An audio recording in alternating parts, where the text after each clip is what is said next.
He is risen. He is risen indeed. Alleluia. And yet, hasn't it been a weird week? we we here on the Mosaic Ark have been away for a couple weeks, and we've had lots and lots and lots of adventures, but nothing like what started showing up on the internets this week after we celebrated the feast of our Lord's resurrection. And we are here. We are here. We're sorry we've been away so long, because obviously, if we ladies aren't here on the internet to track things, it all gets like super weird. So, welcome to the Mosaic Ark.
Alleluia!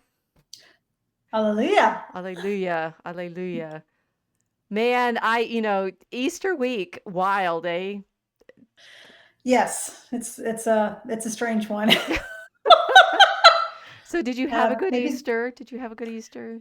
I had a So, little bit too good of an Easter with uh, all the good food, and some in my family got very sick from too much good food. So that'll be a lesson. You can't when you're if yeah, you've been fasting properly or just we have not. moderating, but don't overfeast when it hits, because then you'll be Oh sad. gosh, no, seriously, don't overfeast over 50. That's the rule here. I think now. I I don't, think I I I think can't that's even it. drink, right? It's like, you guys see me with my goblet online. This is like, wine and mainly water, because Oh, I have to have something to drink, and the wine, is pleasant, and we're hanging out and having a bit of chat, but you know. Well, I found so I had this was fun. You guys know, in the credits to the Mosaic Ark, because you watch them diligently every time you watch our videos, we show you the apps from St. John Cantius, and I I was tired enough from having been away over the weekend previous in Los Angeles getting my bronze medal in fencing. nice. Congratulations again. Yes, That's it was my awesome. second one this year in that age group, and I just aged up into the 60s. I'm a youngin in the set, Nice. right? And so I came. It's like that, and it's really nice, because I realized that these two bronzes that I've had, the January and April now, are the first medals I'd had in 8 years, 7 years, since 2018. That's Because momentous. yeah, because I'd competed through December 2019 had been the last national event, and then COVID hit, and everything got canceled. And then the USFA, the U.S. Fencing Association, put in all sorts of, you know, vaccine mandate proofs, and you have to wear a mask under your mask and stuff like that. And I was busy fighting, mandates on Yeah. campus. So I just was like, I can't do it everywhere. So I actually hadn't competed until I started practicing again in 2022, and I competed again in 2023. But this is like it's taken me a couple of years of getting back into the groove, because I've been last year I was sort of steadily showing up back in the middle of this pack again, right? So I was like, okay, but we're all pretty close together, because we've all been fencing each other for decades and decades. We're all old ladies, and that means, it's going to hang on one touch, or one or two touches. Mhm. It's not going to be it's going to the outcome is going to be hugely different, but the actual finishing, it can be, well, you hope it's tight anyway. So that's what I was doing the weekend of Palm Sunday, and then Easter weekend came, and I took advantage. This stream is not supposed to be about me, but you guys, you just have to know, and you also have to hear about how I got this under my eye. Oh, yeah. Yeah. That's So crazy. if you guys saw me on Evita's show this week, we did a special Easter Monday um, interview. One, these are not the glasses I had before because the glasses I had broke at the tournament. And when I was coming home on the plane, they were all wonky and everything. So these are the ones I was able to order from the airport on Amazon before I got home. So I had something to wear in class the next day, right? Perfect. We're still working on the this is my Hollywood look, right? So this is my Hollywood look. I was so tired. And so I took advantage of the fact that Chaintown Cantius, the canons are artists of all beauty. And, the music is magnificent over their their Easter week I'm services. envious.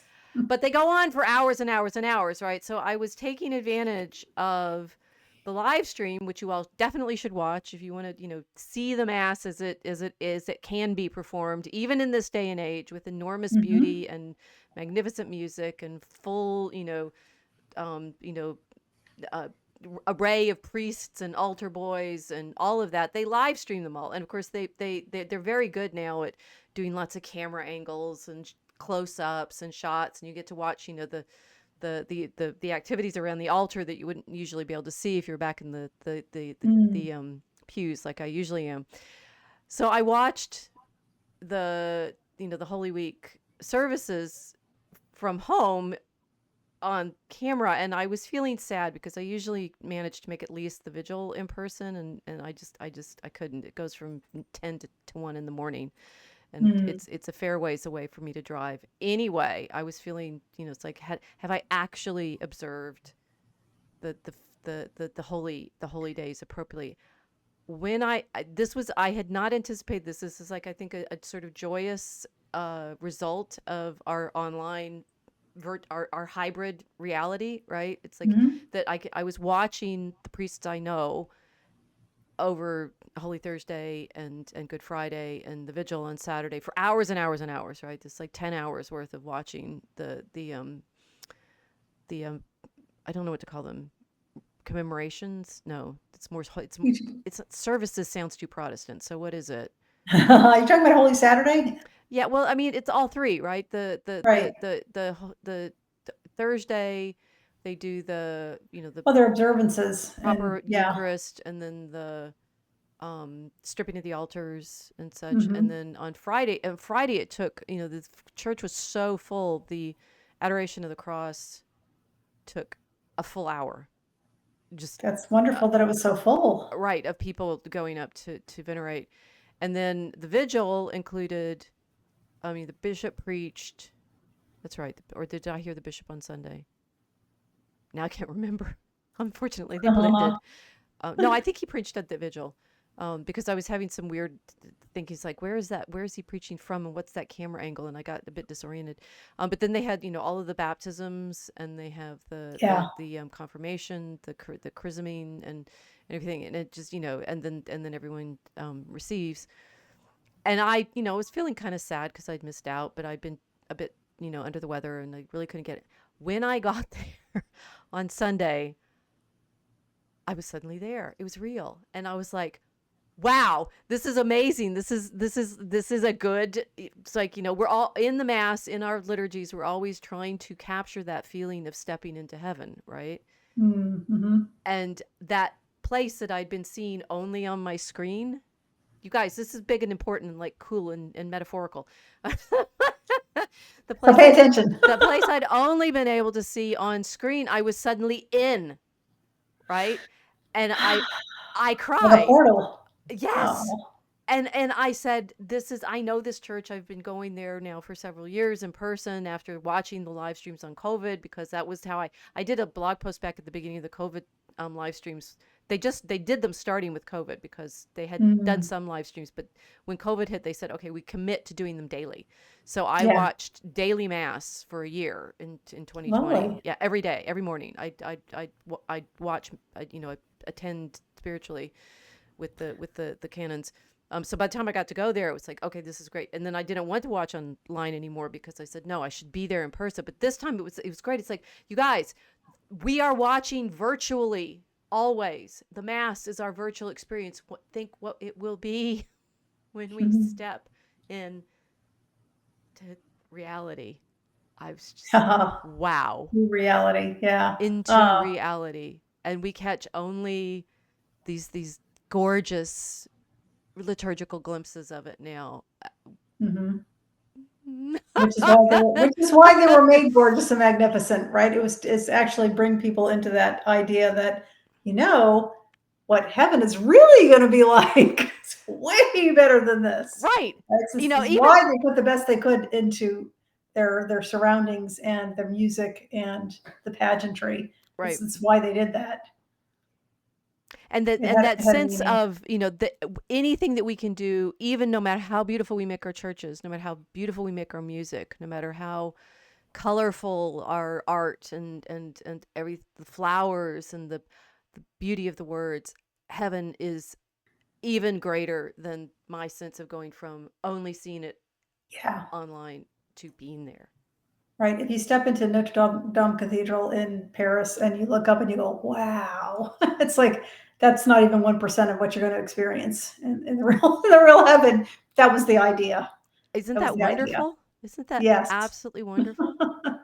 And then I'm in my classes, we're reading Hildegard, and we've been reading her visions. And one of the final book of her first book of visions, the Sivias, the Know the Ways of the Lord, is this vision of the edifice of salvation inhabited by all the virtues. And I'm trying to show this. I love teaching with slides, right? So I have all the slides, and I'm saying, she's describing all these buildings for us as metaphors of the space of the soul, but also the it's like the soul as heavenly Jerusalem, but not quite. And she's writing these books or dictating them while they're building her own monastery.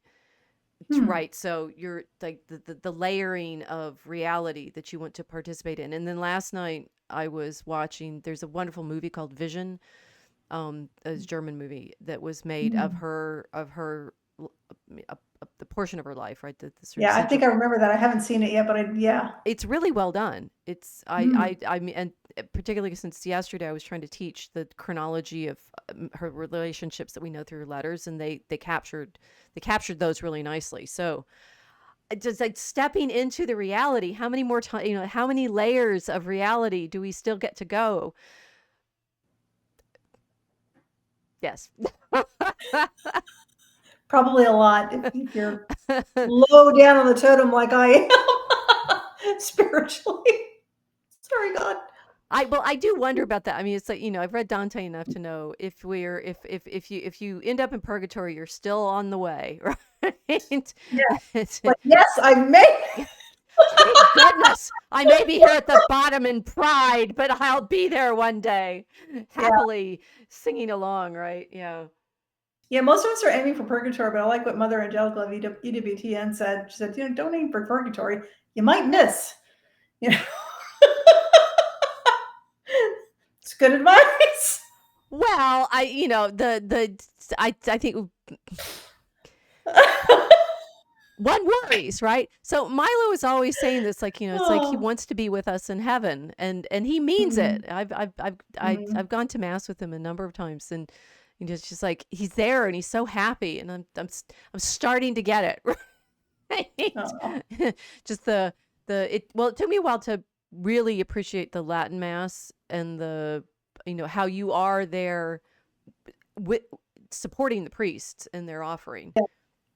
I didn't properly understand that. I was like, why don't we get to sing more? It's like, where's the participation? And you are participating because you're there in the prayer. Right. Yeah. Exactly. Right. Yeah, he's leading the prayers. That means he's leading you. That means you're part of it already.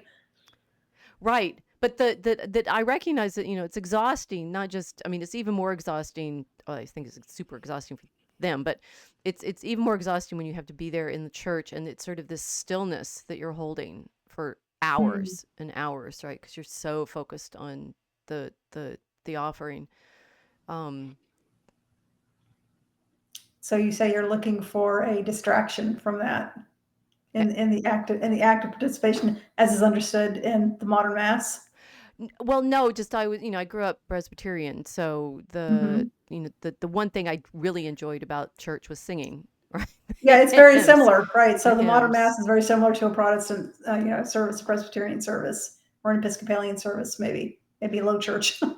Well, it's But closer. I mean, yeah. it's closer because it's still formal, but the Presbyterian, like I go to the only Presbyterian church tend to go to now is my mom's, and they're Mhm. not nearly as formal, I think, as some of the ones that are still out there. Right, Yeah, right. Well, they that's trended robe and away from stuff like that. that, but Yeah, yeah. That's everything tends to have homogenized, at least in the American churches, that way, including the Catholic churches, which is not a good thing, I don't think.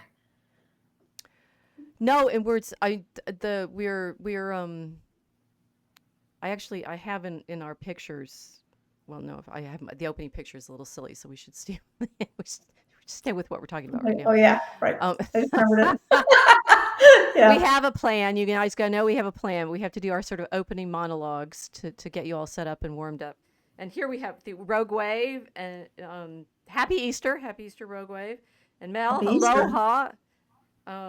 Rogue Wave, watching a wonderful storm roll through and enjoying the wonder of God's creation in the thunder and lightning. Nice. Yes, yes, I that's love great. that. VA Boston, hello.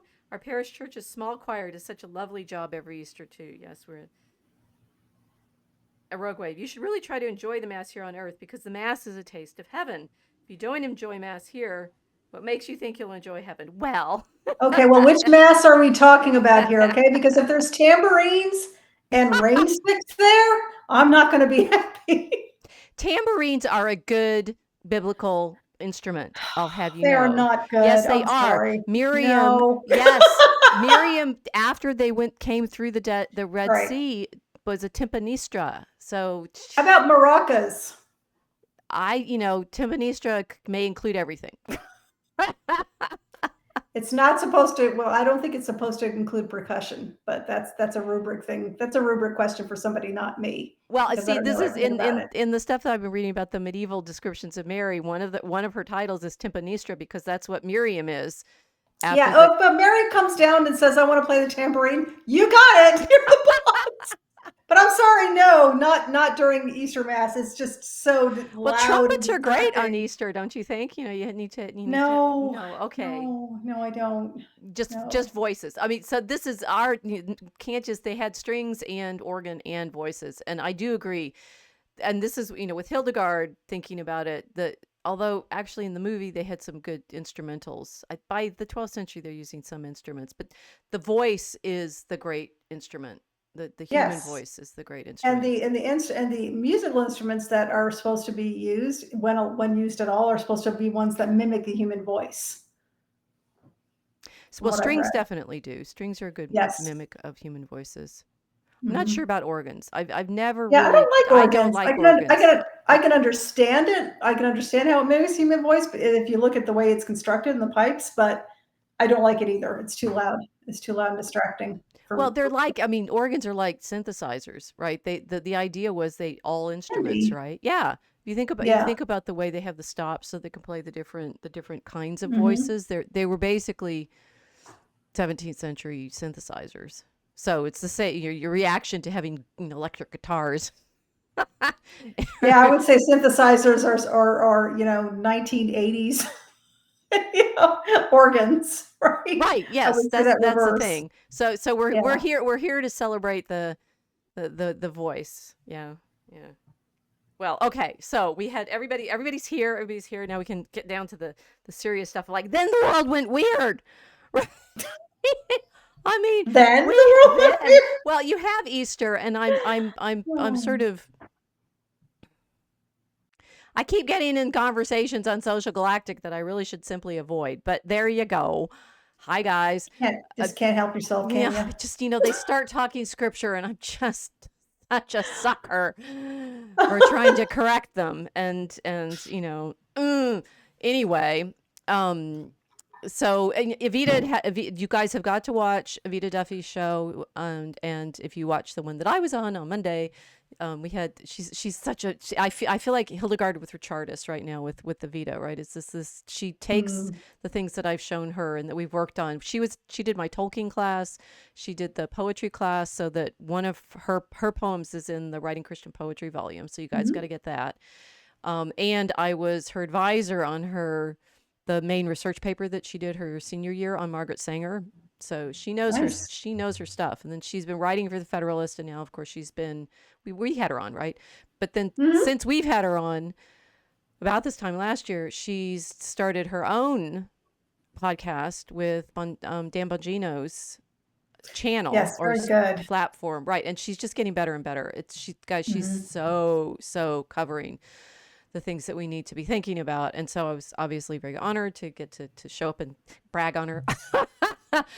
Yeah. But it was surreal doing what we'd planned, because she'd asked me to think, it's like, let's talk about, Easter in the Middle Ages. And we woke up with no trying to change the plan, and the Pope was dead. Right? Yeah, And that's you're just weird like, oh timing. my God. Let's talk about religion. Okay, here you go. Right, but the thing is, it was on. It was clearly, on our minds somehow, right? Because I kept talking about Peter Damian, whom you guys should know about, because he's the Mm. reformer in the 11th century who suggests that it should be the College of Cardinals that makes the choice. So Interesting. I didn't know that was yeah. his idea. So if It's you're very relevant currently if you read his other ideas on what should not be being done, yes, which I'm not sure Peter anymore. was on the one hand a great proponent of self-flagellation. There you go. I've written about that at length in From Judgment to Passion. It was part of Mhm. his devotional life to Christ. Um, combined with that, he was a heroic faster, right? Gluttony was a big so gluttony. He was very strongly against simony, paying for elevation to church offices, and oh Mhm. yeah, sodomy, which is Which was apparently a huge problem back then, as it is now today, publicly. And yes, we don't change that much in our sins. no, we don't. Occasionally, they become more prominent at certain times than others, at least publicly, right? Indeed, indeed. The Yeah. thing is, I think, the remedies for the sins are the same as they've always been, because the sins tend to be the same as they've always been. Mhm. I mean, prayer and fasting, which is why when I was writing about Peter Damian, I was writing about him in From Judgment to Passion, and I was trying to write about the image of Christ around the year 1000. And Peter is very interesting in that, because it's his generation. It's also like this millennial problem, because he's he's born around the year 1000, Mm. and he grows up into this expectation of the second coming in 1033, Ah, right? yeah. So that we're in this like repetition of that. It's like we're in the Yes. between time between the year 2000 and the year 2033, and the feeling of the meaningfulness of that cycling, right? Yes. And Where Peter. we should all be acting better, but we're not. And so people like Peter Damian would get extra angry, I'm guessing. Oh yeah, he was They he was saw good at it. angry. He the thing is, we know what he thought because he wrote so many letters which were Mhm. kept and passed down. And yeah, if you got a letter from Peter Damian, you were gonna get a tongue lashing. Yeah, he was a firebrand, Oh, which you'd call him today. absolutely. Yeah. I mean, he was very strongly against the not just sodomy, but the priest keeping concubines.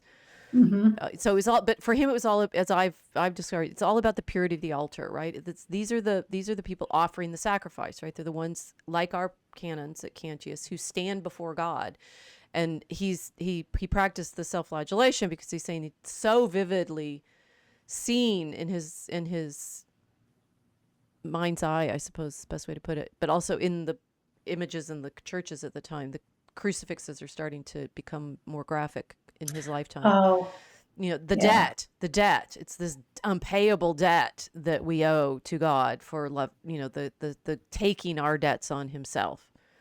Yeah. Yeah. That was weighed very heavily on him, to engage in self-flagellation, which did he have to get permission for that back then? No, because so he did have to defend himself against it, because a lot of people at the time thought it was weird. Mhm. And so some of And they wouldn't be wrong. It is kind of strange. It featured in the Hildegard Vision movies. It's like, okay, because I guess Oh, her the woman who cared for her as she was growing up practiced the discipline and wore in the movie she wears a metal band around her right. body. Yeah. No, the reason we know what Peter argued for it was because he had to write letters in its defense also, because Ah, it was he and some of he wasn't the only one. He had another example of someone who kept that kind of heroic asceticism, mhm. Romuald, um, and he sort of modeled himself on him. But yeah, no, it was considered a novelty at the time, and so he had to defend it as an appropriate practice. Mhm. And what was the main gist of his defense? What I just said, that how much we owe Christ for, and the thing is, what I write in my book, what I read about my book, is how he thought of it very much in problems of debt, right? Literal monetary debt, and it's like this Mhm. coin that we owe, and that so all of this stuff that we talk about with usury, or our unpayable debts now, our country's unpayable debt, the actual Yeah. it's like money. They had the sufficiently complex money economy in the early 11th century in northern Italy that Mm. he meant debt. He meant Christ took on our debt. And Yeah. in the same way that we've been thinking about it of late, where it's like the compound interest, you can never pay back. It just eats up the principal, and that's it. You cannot Right. pay. Mhm. Yeah. So he did this to, well, I mean, he can't pay the debt, so why was he doing it? Out of love, right? It's a mirroring. It's just he's very Girardian. Mhm. I'm surprised Rene Girard didn't write, if so far as Mm. I know about Damien. Um, I've been writing a lot about stuff that people hadn't highlighted until I had, and now that I have, everybody hopefully will know it, but they'll forget that I said it usually. We won't let them. I had a very nice letter from someone in Antwerp this week who was reading From Judgment to Passion and had some very excellent questions about some of the sources I was taking. 20 years on, guys, I'm finally, finding my readers. Nice. It's paying off. It's finally paying. I finally caught it. The ability of the Times to hear me finally caught up with what I was saying back in 2000. That's good, right? Cool. Yes, it is. It's very good. It's got longevity. It's got legs. Well, anyway, so Evita had asked me to talk about Easter, and we said, and we were talking about Peter Damian and the College of Cardinals. I mentioned that, and then Francis, right, Saint Francis, Mhm. because she asked me, who is someone that you can think of that lives according to what we should be, and I was sitting there thinking Francis, and then she says, as a ruler, and I'm like, well, I don't know, right, because the the political answers to everything are just so fraught, right? We cannot Mhm. talk about, debts that we can't get out of. Here we have our pictures now, right? Here's one. The bunny rabbit. That's a great angle. Whoever took that picture. Twitter provides, right? Yes. Here it is. I'd say, okay, so all, but Francis, our Pope Francis had died. We were trying to think about, the meaning of Easter. When I saw Trump on the balcony with Mrs. Trump and the bunny rabbit, I'm like, oh my gosh. And yet he's made these beautiful pronouncements for Easter. I This mean, is true. This is that's kind true. of amazing. But I Yeah. mean, think about it. It's like, here's the president, here's the first lady, and there's somebody in a rabbit costume. That's the Easter bunny. I'll have you know. I don't think the Easter bunny's that big. Otherwise, it wouldn't be able to He was sneak when under the I was fence. when I was a kid, he was that big. Oh yeah. It was kind of like Harvey, yes, because he would leave these giant, like 1.5 foot long bunny tracks in our living room that led to the eggs. They were made with baby powder. So yes, my parents were very creative in, My in promoting the bunny myth. my favorite ever Easter treat was a plastic rabbit full of those malt eggs. That was Oh yeah, that was good. that sticks with me forever after is the year the bunny got it right. That was your favorite. That was my absolute favorite. I think I liked it. Well, anyway. I like the robin's eggs. Those are my Yes, favorite. like They weren't those, malted. the robin's Yeah, eggs, the malted but I robin's love the eggs. peanut butter eggs too. I didn't always get those, but I did love them. There was one year the peanut butter these giant like the the globs of chocolate, and we were sort of slowly eating them and started thinking, oh, would they taste nutty? And so it's like, how's the chocolate have that? And it's like when we finally got into the middle, it's oh wow, it's full of peanut butter. Yeah, It took ages. It took ages and ages. that was a big one. Those were the days when the rabbit provided. Yeah. Yes, and yes, and my body wouldn't kill me for eating them. Yeah. So there was the president on the balcony, and they were there for the egg roll, right? For the Yes. kids. Yeah, which was on Easter Monday, which I didn't know they did it after Easter, but I guess they do. Well, it is appropriate. This whole week should have been the octave of Easter, right? It's like it's all Easter. Yeah, it is. We're Yeah. still, this is you don't just do one day of feast, you do the whole week, right? Correct, and everybody forgets that. Right, because we do we're great at build up and then we're done now. We've got to leave. Well, I think it's because of in the Protestant tradition, if they celebrated it at all, it was the day of, and that's it. It was the day of the resurrection, and that was it. It wasn't an entire week. It wasn't an octave, and I think we've just kind of inherited that in the secular world. How pagan it all is, rabbits and such not. Yeah. Yeah. Yeah. So when he did it after Easter Day, as you just pointed out, yeah, that's perfectly appropriate, right? That's the feast week. And I'm thinking, but Easter's over. I'm thinking like a Protestant. I'm like, Easter's done now. It's like, well, no, it's not. It's just started. It's just it's starting. A whole season. It's not a day. Starting. Yeah. I do. So I do like this, you guys. If you appreciate Cantius's art and music and such, they carry on. We carry on. It's like there's going to be the first communion East Mass when all the kids show up, and then there's various they just keep getting more elaborate every year because they add stuff. Nice. And by Pentecost we've developed. I forget. I'm overwhelmed. I just go, right. And then the really great Corpus Christi procession, and it carries on and on and on. You never get to ordinary Pentecost until maybe July. I think that's right, actually. Yeah.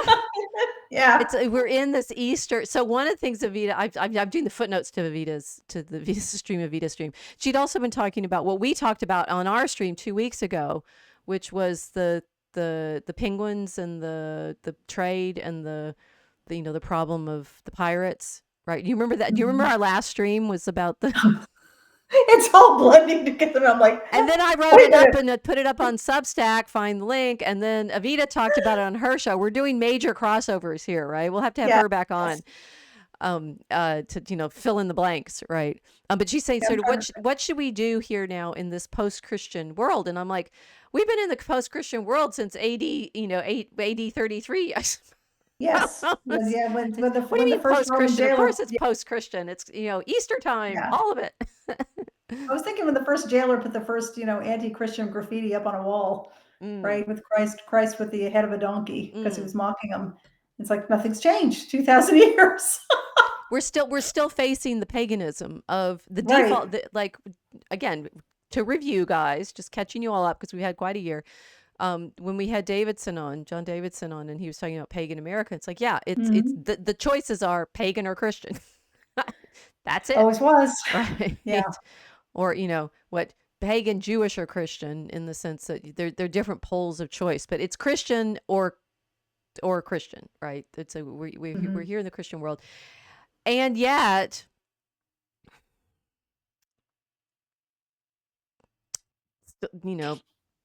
weirdness. I'm going to catch up more with the weird chat. today. Peter, Damian Stone. I finally see what you did there. Aha. Wasn't even thinking that, but I like it. I'm glad VA Boston gets it. That means 20 years from now, everybody else will. Okay. Oh. The devil's in the usury. The accuser takes the debt of sin and charges interest on our soul, a debt we could never pay. Yes. Exactly. Christ used money and debt in a lot of his parables. It's true. I mean, it's like the forgive us our I as a Presbyterian, I say, forgive us our debts as we forgive our debtors. That's the right translation. Mhm. There's these trespasses stuff, right? It's not just property rights, it's debt.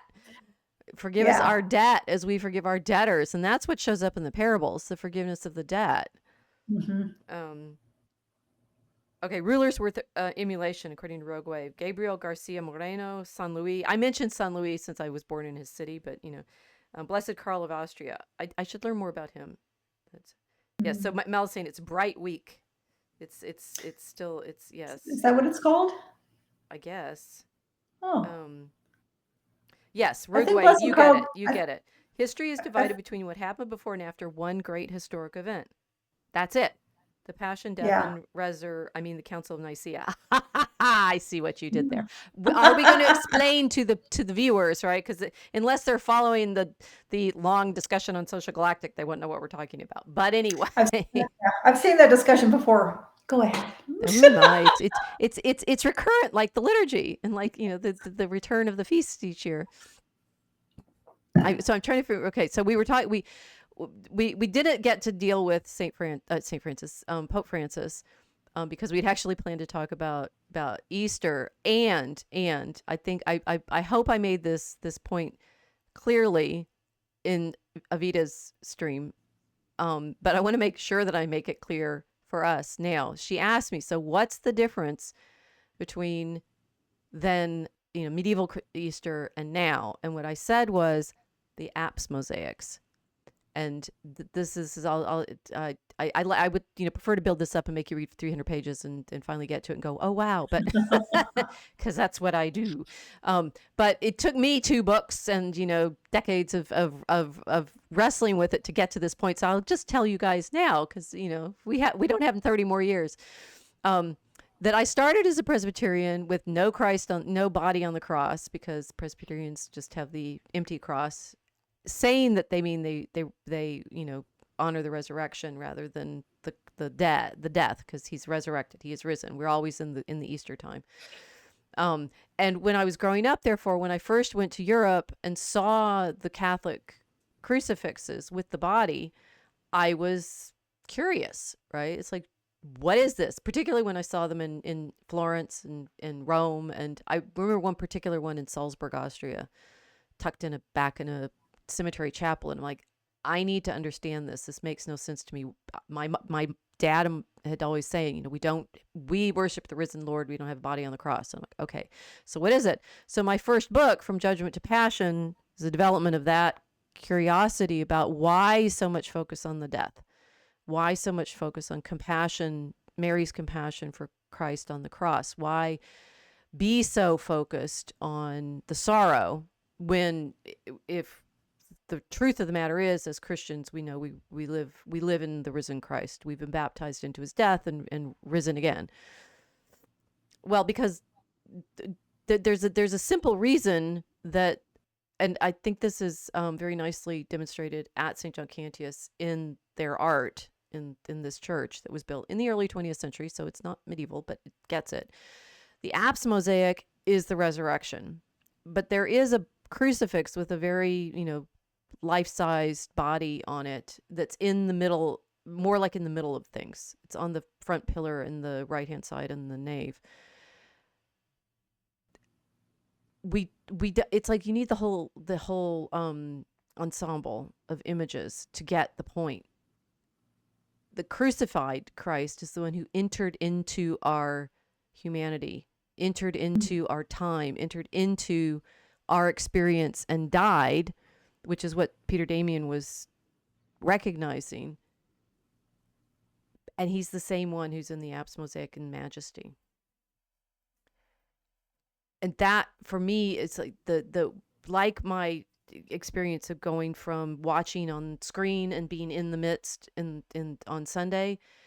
It's like we got the crucifix because they're sculptures and we like in the round and such, but it's like it's in the round because that's in time, that's in our embodied sense.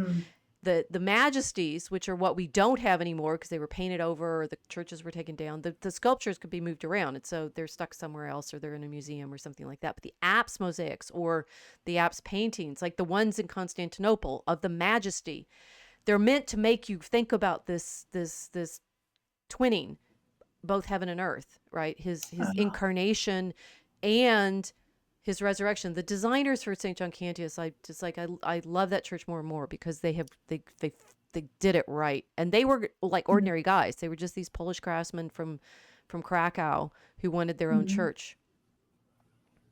That's Cool. like that's we worship the risen Christ, but we have to remember what he rose from.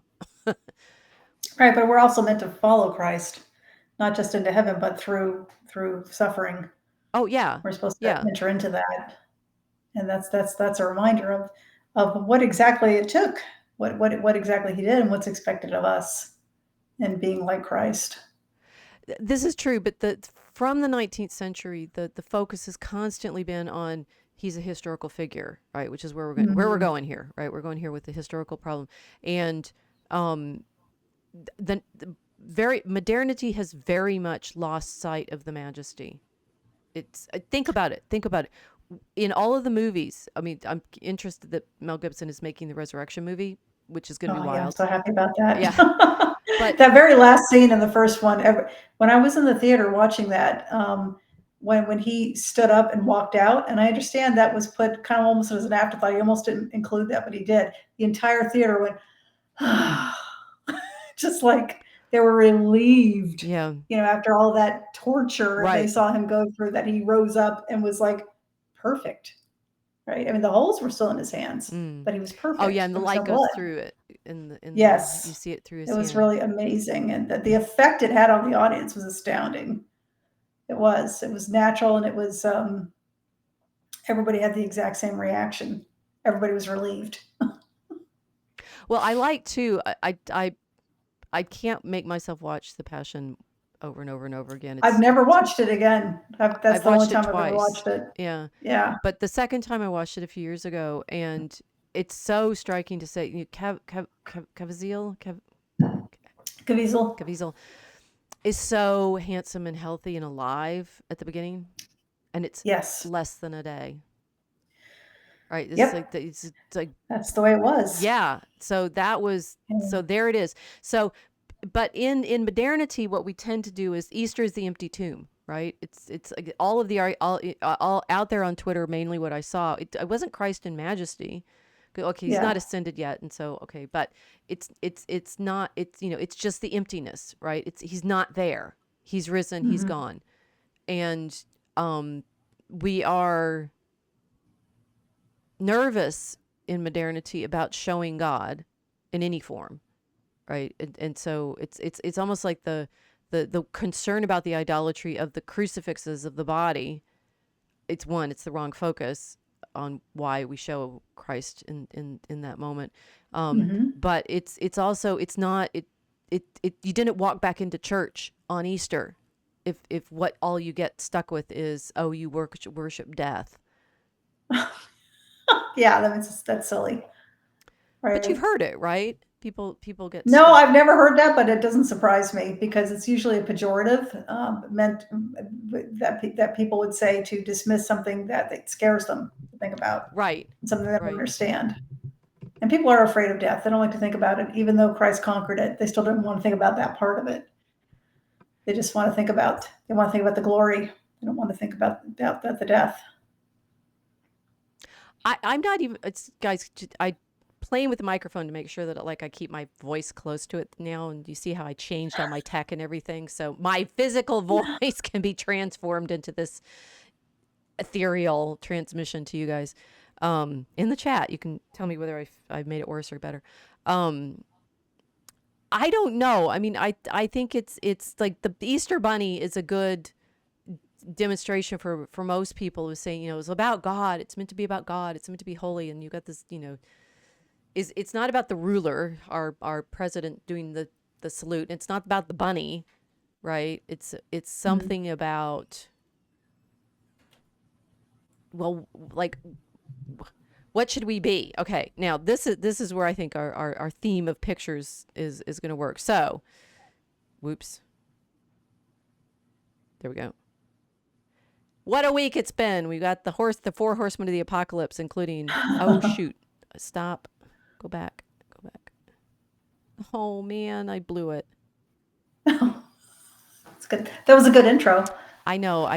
They started. I know what picture you're talking about. They started playing manual stop start. Okay. Anyway, we're back with the four horsemen: war, famine, pestilence, death, and you are. He's looking at his phone. Propaganda, right? Yeah. You know, the we are. We had Easter, we had the bunny rabbit, and then bango, we're back in the middle of, I mean, it's not corgi races when it should be. It should be joy and, you know, joy on the lawn with the pink and the spring colors with the corgis. Instead, it's like can you run down what happened this week? I mean, the Pope dies, and then bango, bango, bango, bango. I can't even believe it's only been 4 days. So other than the Pope dying, which really isn't a surprise, Right. he was very, very unhealthy.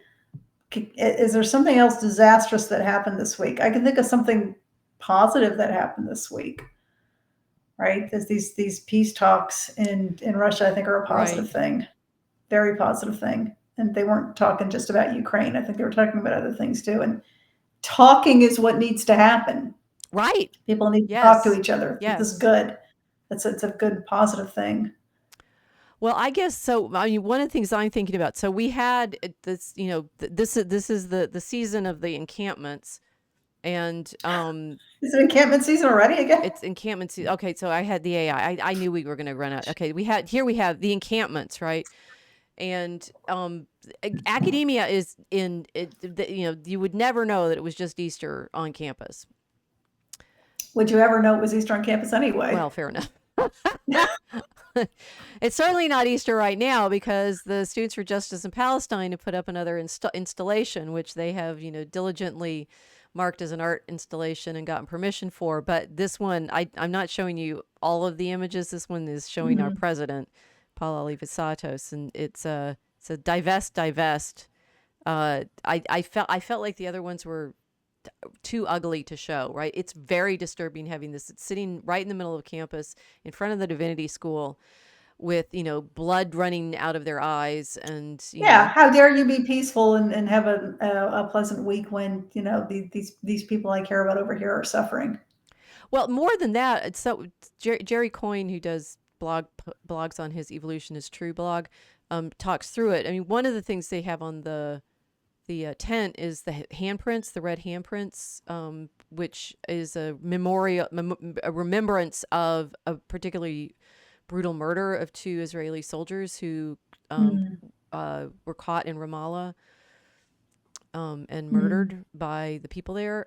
So, you know, we're back. We're back, right? We're back to, you know, divest. With their divest thing means that, you know, we shouldn't, as an institution, have any investments in Israel, and the people that they included on the other sides of this tent in the die images are members of our board of trustees who they consider part of this bloodthirsty investment. There's another, I didn't put, you know, this is against the Trump administration sending letters to places like Harvard telling them to do something about the anti-Semitism on campus. I apologize. I did not plug my computer in. I gotta go run and get it. What did you do? I'm running out of power because I forgot. The one thing I forgot was my plug. Sorry, I'll be right back. Go. Sorry. Sorry. She's gonna be off. What do we have here? Rug wave. In my experience, you say you can't truly appreciate Easter unless you observe a good penitential Lent. You know, I never observe a proper penitential Lent, but it becomes penitential whether I do it or properly or not. This time I hurt my knee, So I've not been able to walk for weeks. I somehow managed to fence, which is interesting because of the stance that it had and the adrenaline that I had and the brace that I had on my knee. But I can't take stairs at the moment. I can go upstairs, but I can't really go downstairs. And that has definitely, I mean, it disrupted. And I don't know how to mute Yes. her. Mute her. There she goes. Yes, She's that back. was me. I'm terribly sorry. Yes, that was me. I put my dog. I took my dog's I'm not toy a away from professional. him. Sorry. You're not a professional. Neither am I. So we were a good team. I was saying, so Rogue Way was saying that, you know, practice good penitential lint. My accidentally penitential past 5 weeks has been not being able to walk. Right. I could fence but not walk. Go figure. Okay, she is an official badass. You know that, right? Yeah, she hurt her knee and got a bronze medal with a hurt knee. Hey, that's if you Just knew want to throw that out the people there. I'm fencing against, you realize that we've all done it, right? Oh, It's like, yes, I've had my 10 minutes break. I can get up and fence, right? And you yeah, do. she's You somehow. modest. Come Well, on. yes, because I've seen others of us do it too. It's like I see people who could not walk, get on strip, fence, and then go. It's like a magic trick somehow. You know, it's like you put that mask on. Never mind Jim Carrey and his mask. You pull your mask down, you breathe, and it works. All you have to do is practice for decades. That's all. That's all. Right? Practice like every week for 52 weeks a year for 20 years. That's it. a mere dawdle. And just think how good I am at writing, right? Yeah. I do that even more, right? Okay, so we're thinking about the universities where I teach, and you guys I live here on the internet, right? In this little moment, but I also obviously have other things that I'm doing during the day, which includes teaching my classes. And so on campus, it's twinning between, the Trump administration is going to take all of our funding. It's going to collapse our academic freedom. We had a little forum we have a forum for free inquiry and expression, which had a special faculty only event yesterday, which included one of the co-founders of FIRE, George Lukenieff, and one of our law professors who does First Amendment. And, they were talking about what should we do in the Trump administration, guy with bunny rabbit ears, right? About academic freedom anymore. And the dinosaur images are from Elgato Malo's Substack saying it's over. You may think he apparently went to Brown, right? Which gives him some cred, and even though he can't use capital letters because he's a cat. One of my academic colleagues was sharing his Substack. So this guy, we're reading Gato. We noticed you, even though we're corgis. That it's a sort of funny time because on the one hand, the protests are using the campuses to make strong political and moral arguments, and the universities trying to hold to their claim that we should be neutral spaces for academic debate, which of course they haven't been. And those of us who were mandated and locked down and masked and like all me and the other one at this faculty meeting yesterday, I did raise my hand and say, well, okay, look, I voted for Trump. I was appointed by him to a committee that I served on in the State Department for a year until the Biden administration fired me. And therefore, I find it very strange that you're so worried about losing your academic freedom now when what we've just lived through, which was you are going to be fired if you don't take this experimental drug. No, you have to be consistent or you're not going to be taken seriously. And they're not consistent. They're, I guess, what's the word? I wouldn't want to say opportunistic. They have flexible standards. Well, it's between the dinosaurs who are, winning academic freedom in a context in which the reason that they're being, chided for not, with depending on our taxpayer money is because they've had the diversity requirements and the other Title VI and the Title IX things, and now the war protest, the Students for Justice and Palatine protests are also, in fact, I've seen some of the videos. They are targeting Jewish and Jewish students and faculty on campus. So it's all this, well, free speech for you, but not for she's gone. Her battery died. Oh no. Come back. Well, look, I could go to my next one. It's like the AI has obviously also been what I need right now is an AI KC because she vanished. I'm hoping she can figure out how to make her battery come back on. Because if her battery's dead, I'll never know.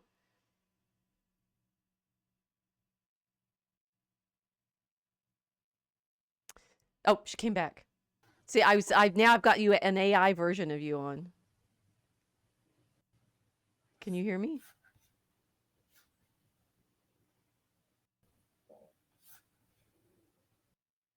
Whoop, she went. This is we can make jokes about her appearances. Me? You, yes. Oh, look, she can hear her. We can hear her too. We don't need to use the AI version. What? Can you not see me now? Can you see me now? Yes. Okay. What did you do? Sorry. You stop playing Jesus on us. Right? I am not put together today. I'm not put together. You're blipping in and out like Jesus. I plugged in and then I looked and then the screen went black and I looked down and I'm like, why am I not plugged in? I like ran out of the room to get the plug. We're all a bit discombobulated. I feel like Wayne's World. That's the level of production. I've actually done it. I went out to where the guy, Aurora, Illinois, where Wayne's World was set for my very first ever in a proper television studio setup when Tyler Hummel had me on his show. Oh, that to is talk about hilarious. Tolkien. That's Yeah, Aurora, Illinois. It was actually Wayne's World, and he had a Wayne's World cap in his set to honor the location. Okay. Anyway, we're back. I'll go back to. Never mind about the AI. I'm not touching anything. Stop touching everything. Nothing's gonna unplug. Okay. Thinking about as usual, I'm pretty sure all of these things tie together, right? In terms of why is this week we are having to look at both sides of this particular debate, which is the place of the universities in our national culture. And what I said to this meeting yesterday was, well, one of the reasons that, of course, the Trump administration has the support of a lot of the people who didn't go to Harvard in this situation is that the people in the Ivy Leagues have been calling all of them names for a good decade now. Right. And been excluding them for entrance. Right. Excluding them for entrance, calling them, among other things, white supremacist. And Evita brought this up on her show this week. Remembering this report that came out in June or July 2021 about how the greatest threat to the country was going to be white supremacy.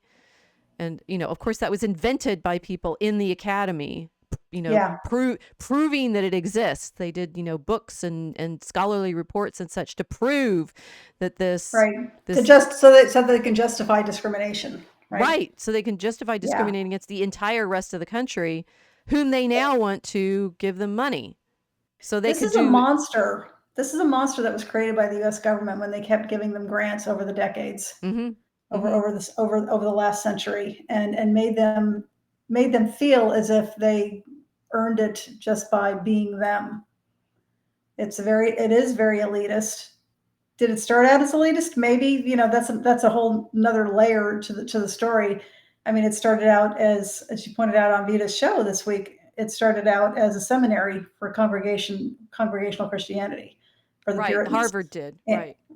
Harvard did. And Harvard still believes that about itself, that it's special and that it's set apart, and the government giving them grants and money for a long time and saying, oh, we've got a Harvard educated attorney on the Supreme Court. We have a Harvard educated doctor, or Harvard educated this or Harvard educated that. Right. I'm sure everybody's heard that ad nauseum over their whole lives.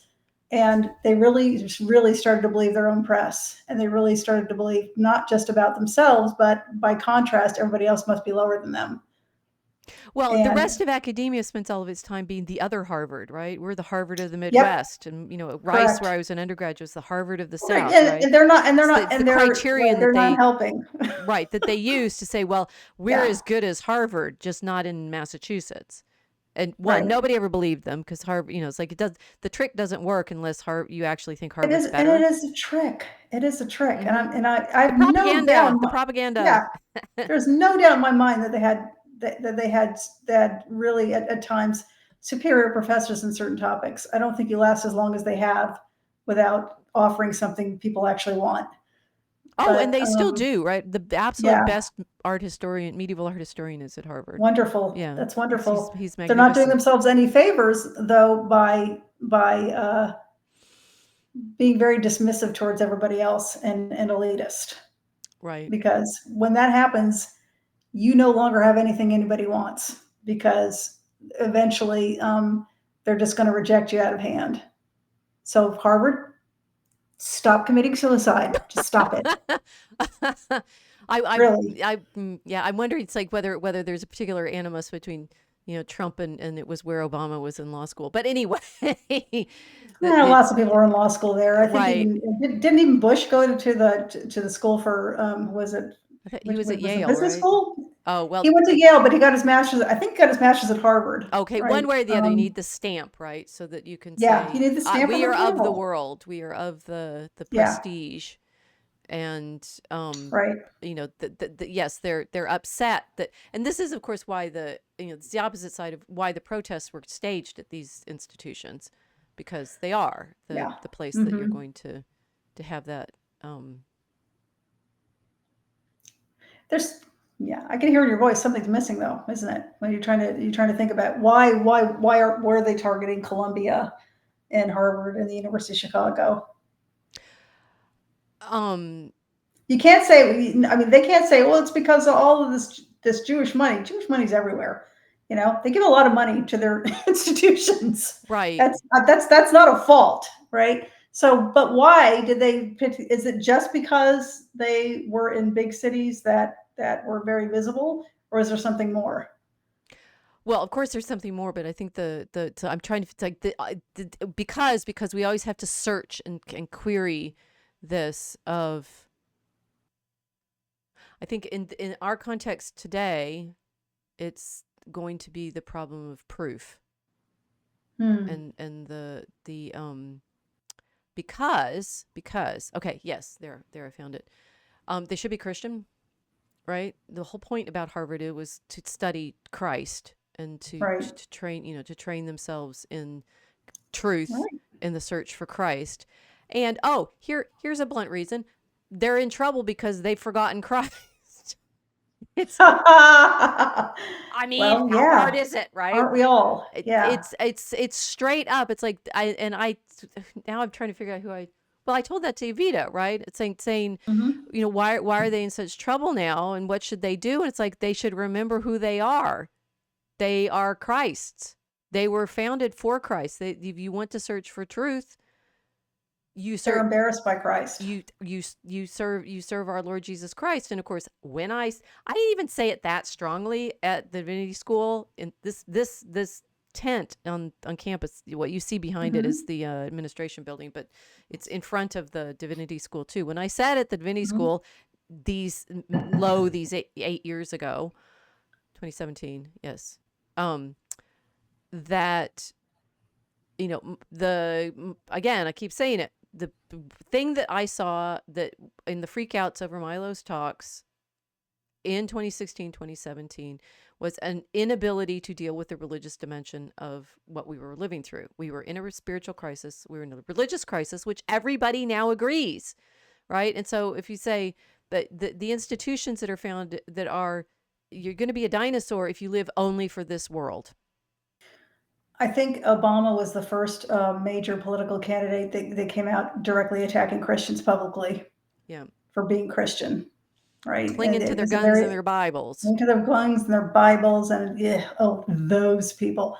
That was the attitude. Mm-hmm. And so he basically gave permission to coordinated efforts like those against Milo. Mm-hmm. to go right ahead and just act as badly as they wanted to because they now had the moral high ground. Right. Right. I think Rush Limbaugh used to call, just jokingly, ironically, Obama was their messiah. It's not really a joke. Right. I think a lot of people looked at him like that. I think trying to go into the psychology of why is an entirely different topic and show, but it was definitely observable. And he gave them permission to act badly. And they did. Right. Well, this is yes, this is what I was saying, that I had the AI, everybody's talking about the AI a lot right now, and it's like it's demonic, and we'll okay, fine, right? Because I mean, it's demonic in the same way all tools that become idols are. That you So are. Go ahead. all right, go ahead. No. There's this slightly different element in that, though.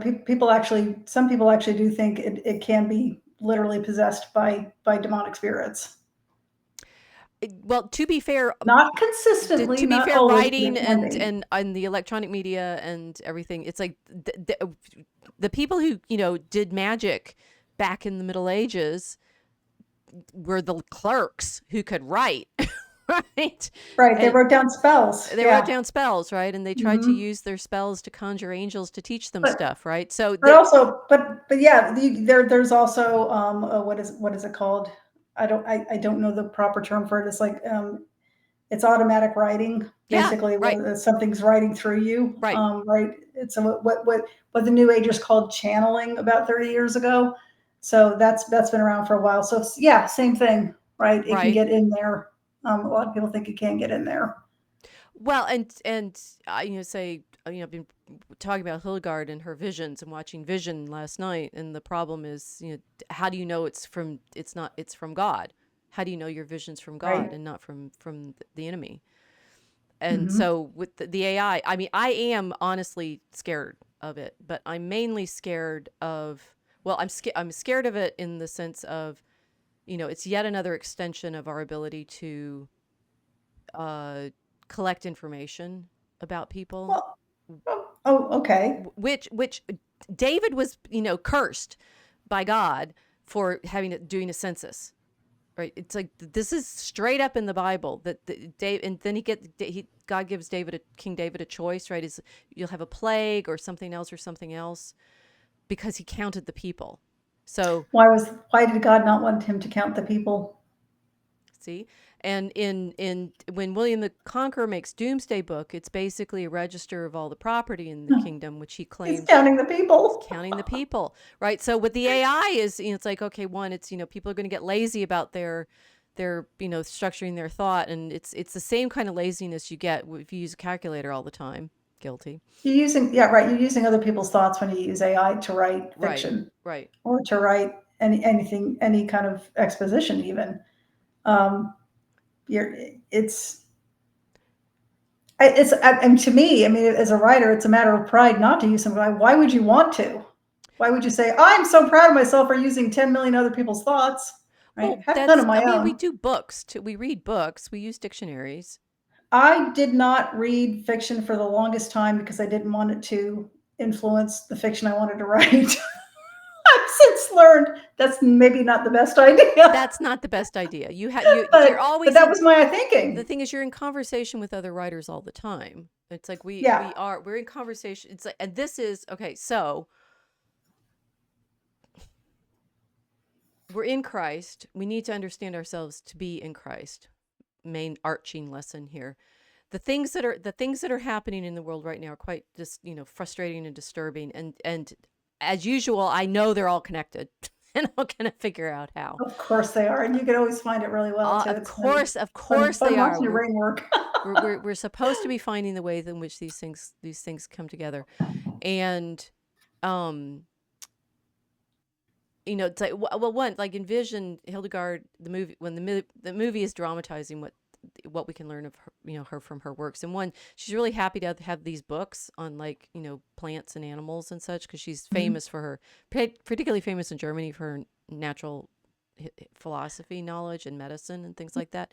And it's actually fun to read. I have read that one. Yeah, putting together knowledge from other people so that you can extend your knowledge. That's what we do, right? That's scholarship. So it's Yes. like the AI, on the one hand, you can feel it as saying this is like a big database or catalog or dictionary with summaries, like the gloss ordinaria. Whoops. So that I can look up, what other guys said about the common, scripture, Uh-huh. and write my sermons out of these encyclopedias and handbooks. The Middle Ages makes lots of encyclopedias and handbooks. Sample sermons. Like there's a famous discussion famous to me, in Jocelyn of Brakeland's Chronicle of Bury St. Edmunds, when they're worried about the man that's being chosen as prior. This is in the late 12th century, because he can't.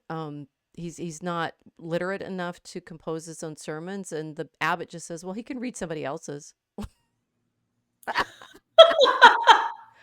This is it. I mean, a lot of part of what I have in my own scholarship to read of people's preaching is because they wrote it down, because other guys wanted, these ones you just read them as some entertainment. I went to read some sermons. They used each other's sermons and model letters and things like that. So it of itself, I can see how if you simply use it as a tool of collection and the more pieces of the mosaic that then you are engaged actively in participating in, maybe this is the metaphor that we're looking for, this incarnational, like participation in. If you look to the AI as everybody's always wanting a way out, right? It's going to be easier if I can just, Yeah.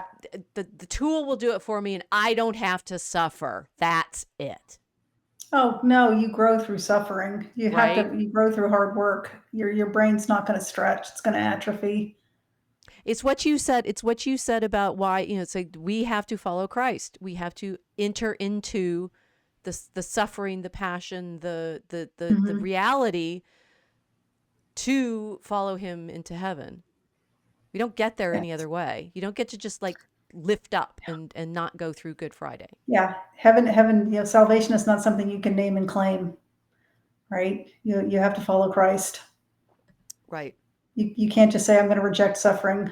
I once met I'm going to assume, well-meaning person, a very long time ago, who was a born-again Christian and very sincere. And she very sincerely said, I reject pain in childbirth. I'm not going to have it There you because go. God does not want me to be in any pain, right? And I haven't seen her since college. It was a very long time ago, but I sincerely hope she didn't lose her faith when she got her first bad labor pain, because I mean it was Mm, going to come, right? yeah. Yeah. But I think that sounds really frivolous, but when they're so sure they know exactly how God has planned for you to do every single step of your life, and then you miss a step that you were so sure about, your faith is going to falter. That itself is a suffering. If you accept it, then you're following in the steps of Christ, which is what you're supposed to do, right? Right. Right. Well, I think this works this way. It's like the AI is this kind of temptation. The universities are the parent situation of that hope, right? The particularly the things that were listed in the restrictions on Harvard's money tended to be medical research, and it's all Mm. this scientific research. I think the universities became the context for giving all this federal money after World War II. Yes. Yeah, Yeah. it's we blew up the world, and oh great, now we're going to be the power, and you're going to spend more. It's like an extension of the Manhattan Project. Well, we did well with It that. was. Yeah. Right. So we'll just Yeah. give money to universities, and Right. they're now completely folded into that purpose as institutions, so that it's like we're supposed to be schools. Ha ha ha. Right. It's like I Mhm. think I'm not sure, this is not fair. It's like if you sometimes feel like some of my academic colleagues are going to be perfectly happy with the AI because it just enables you to make stuff faster, right? Isn't that what we're Yeah. supposed to be doing? Well, it depends what you're making, what kind of quality it is, right? I mean, we saw with our poems, we put through Grok, right? Mm-hmm. That it was fun, but it wasn't good. Because it only had a very rudimentary understanding of what we were trying to do, and very quickly degenerated into something not recognizable Right. um, as the task we set before it. It's not a human brain. It never will be. It just collects facts. Well, it's what we're trying to do in these exercises together in our conversation. It's like, okay, we've got the bunch of these pieces of things, this mosaic problem, and Mm-hmm. we keep practicing. We are actually, hi audience, trying to show you the way that we think together, and craft, understanding in Yeah. conversation, right? God, Yes. God becomes incarnate, enters into the world, talks to us, right? through whatever Jesus said, and Mm-hmm. and and that we're meant to, we learn how to be from those stories that he gave us, and you have to wrestle with them and puzzle over them, and they're very poetic and metaphorical. I had an interesting exchange with someone who wrote to me after Evita's stream, who's desperate to convince me that I was wrong about the metaphors. Jesus didn't talk in metaphors; he just said love, and I said, "Well, he used parables a lot." And he's like, "Well, that's not what I meant." And I've said, "Well, Well, what did you mean? he was upset because I talked about the machines and the market in communism and capitalism as idols." And he's like, "No, the What? machines give us, all this, industry and goodness, and the market's Oh, neutral." And right. I said, "Uh-huh." The market's not neutral. It's easily manipulatable. Easily. Right. But it's Yeah. like the AI, it's like, "Oh, but that's just going to give us more access to, being able to solve stuff, and we'll all be, In fact, if we just have enough AI and markets and machines, we'll all be comfortable." Oh, yes, that's exactly what the communists said. If you just have enough machines, nobody has to work. They said that in the right. ABC of communism. And the universities keep saying this too. It's like, if you just give us enough money, we'll solve everything. And then what?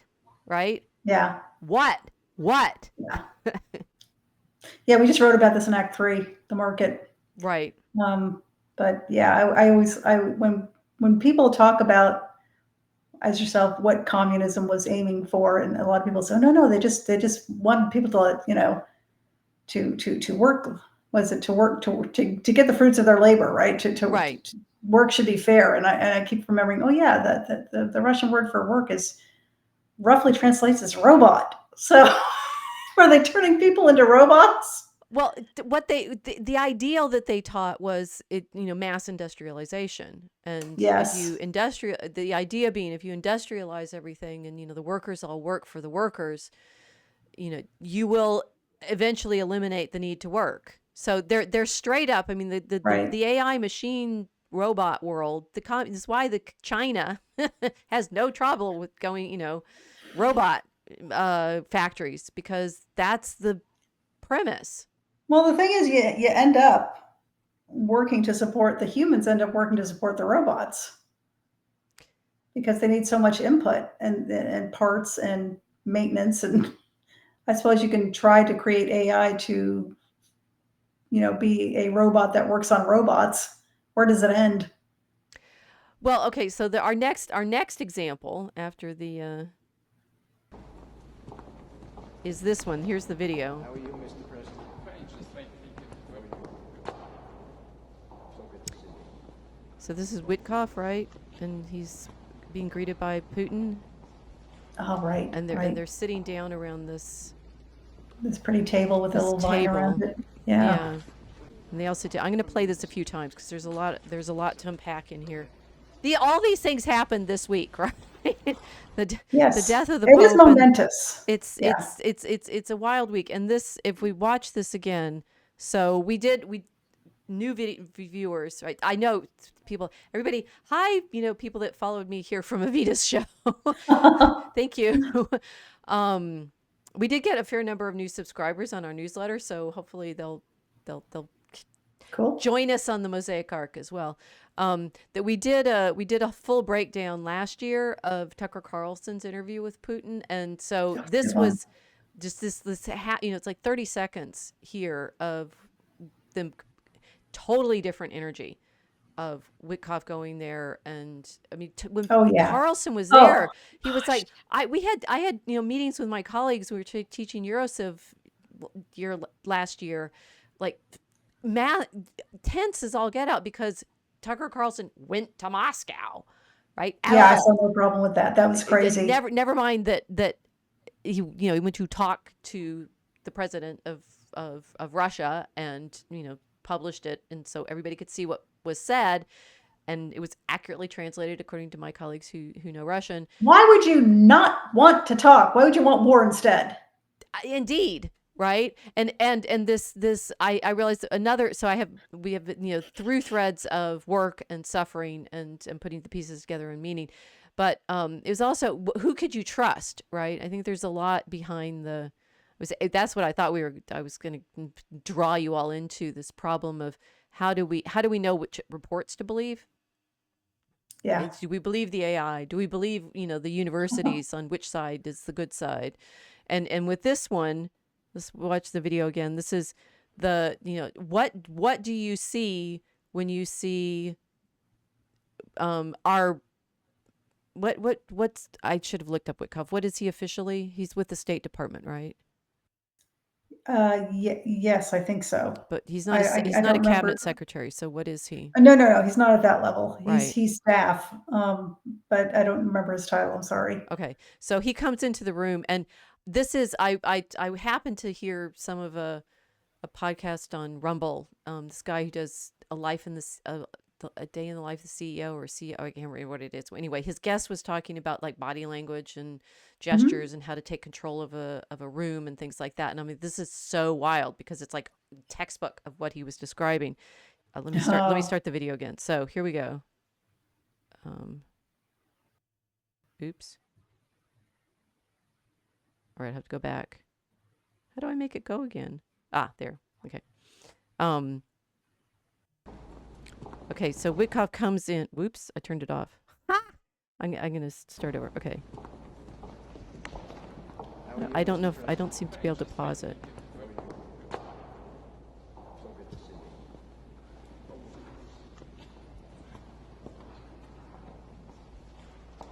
It's still playing again. I wanted to be able to pause it because there's these really interesting moments in what. Oh, there I can. Okay, I can. My tech is raw tonight. We're out of practice after last week. Okay, so I can't even keep plugged in. So yeah, okay. that's true. I'm just fiddling around and can't get my slides in the right order. Okay, so Witkoff comes in. Obviously, cameras are on because otherwise we couldn't see it. So remember, somebody's there with the frame, right? Everybody always remembers that, right? Okay, so he comes in, and it's very like unceremonial. I mean, there's super duper high ceremony in what actually happens, but there's very little like, there's no. This isn't a throne. The like all the stuff we've been reading for writing Act 4, right? Yeah. Performance before the king or something like that. He just walks into the room, and walk. How are you, Mr. And Witkoff says something first, at least as far as we hear it on the camera. It's like, "How are you, Mr. President?" Right? So he's walking, and he's walking quite swiftly, which I found interesting. It's like he's assertively walking into the room. Here we are into the room, and there that they both come out and they're both extending a hand. It's very much like this. Putin's the president of Russia, right? When we talked about what he was like with Tucker Carlson, it was all this, alpha posturing and stuff. Oh, right. And the room was dark. It was like a dim Yeah. room, and it looked very stark. And foreboding's not the right word. It wasn't foreboding. It was tense, though. It was totally It was tense. tense. Yeah, it Yeah. was very tense and very serious. And Tucker did giggle a bit because I think he was nervous. Putin did not. He did not look nervous. He looked very serious. It's very different here. This is Both of totally them are very different. different here. Yeah. Totally different vibe. And in the with Carlson, Putin's sort of sitting there in this, like massively command the chair guy's pose. He's got his legs spread, right? So he's sitting very relaxed, and it's like and in masculine body language that relaxed, the more relaxed you are, the more high status you are. So, Mhm. right? Yeah. Guys, we do And the more- notice. We're able to Right. read you. Guess what? We spend our lives watching. And the more space they take up too, Right. So right? it's the Like, man yeah, spreading right. and very casual. And Tucker was kind of a little twitchy and tight, right? He was very twitchy. These guys, right? It's like total, hands out. They're very, and Yeah. in this situation, it seemed to me Putin was slightly lower status, which was fascinating, right? Because so Really? watch this. He comes in, they shake hands. Hmm. Okay, and I don't know. There's a little Putin's just grinning, right? He- That was so wild. If you watched him with Carlson last year, he was super duper sober, right? It's like, oh yeah. war is still happening right now, right? It's not Well, like what I remember when we were talking about that saying was that this is a negotiation. Mhm. You can tell it was a negotiation. Now negotiation's over. This new scene right here, they've already made some deals before they became into the ceremonial. We're going to come and sit down at this big table in this big, nice, bright room. right. With So cameras something's on already it. been Yeah. right. Something's already been decided. Everybody's relaxed, not just him. All of them I are. thought everybody was really relaxed. Surreal, and then he does this. So Putin's really smiling. He looks really happy, and then he does this. They shake their hands, and then Putin makes this weird little gesture, like "Let's sit down." Right? And I'm like, Let's have some tea. Would you like some tea? this is and then he goes on, and they're walking together, and he kind of pats him on the shoulder, and I'm like, wow. This is the total energy. It's like you see this. It's like it's not even it's 15 seconds. This entire exchange. It's like this is night and day from the way it was last year. Yes. So hopeful. Very, very. Yes. Please let there be perfect for Easter week.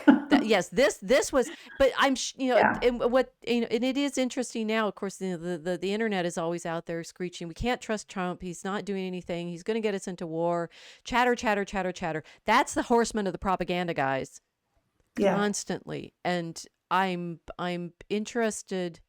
It's sort of I'm having fun tonight. Thank you for being here, everybody.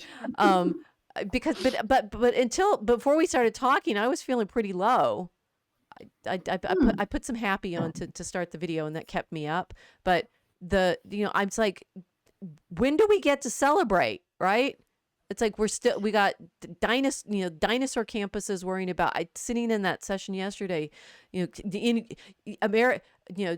academic freedom is under threat. There's more encampments back on campus. The AI is going to suck up all our jobs. And here, here in a moment, we actually have maybe diplomacy is going to happen, and they go to the table. This is great. It's like, we love this. This is my last point about this. And they wanted you to see that. The table. Right? They wanted you to see something hopeful. This is why when Trump's first day in office, he very ceremoniously brought all the pens and started signing everything in front of the cameras. Right. And this is for this executive, and this is for this executive. He wanted the audience, the people at home watching who couldn't be there, to be a part of this. Watch me do this. This is not just theater. This is something that's actually going to be signed as an executive order, and then everybody's going to have to do it. I'm actually doing something. I'm going to let you watch. Similar to what's going on here. Mm-hmm. The deals have already been made off the camera. Now they're going to let you see on the camera. They're going to let you see afterwards. So you can't see the actual negotiations happening, except for the Tucker one.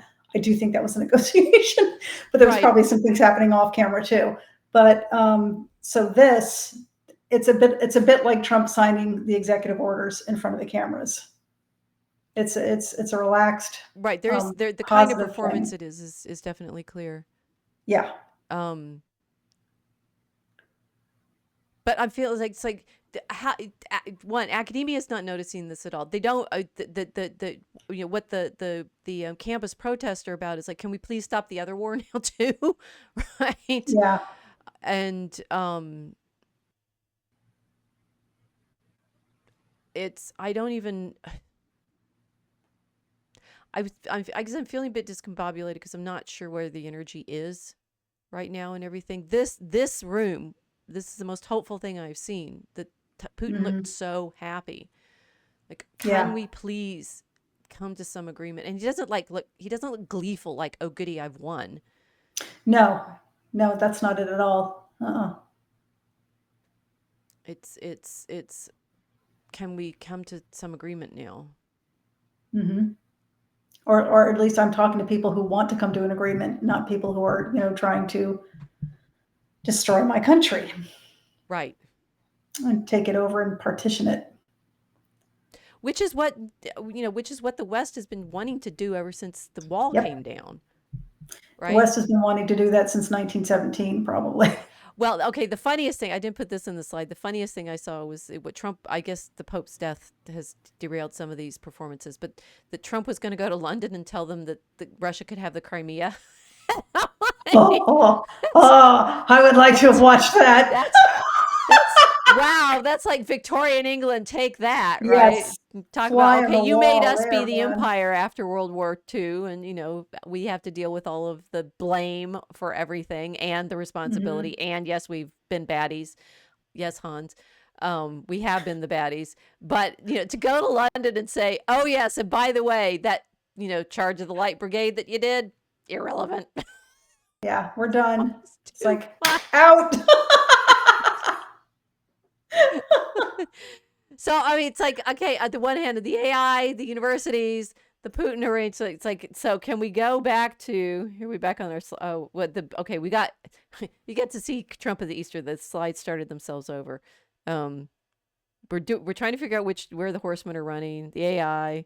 This is fine, says the dinosaur, the Pope.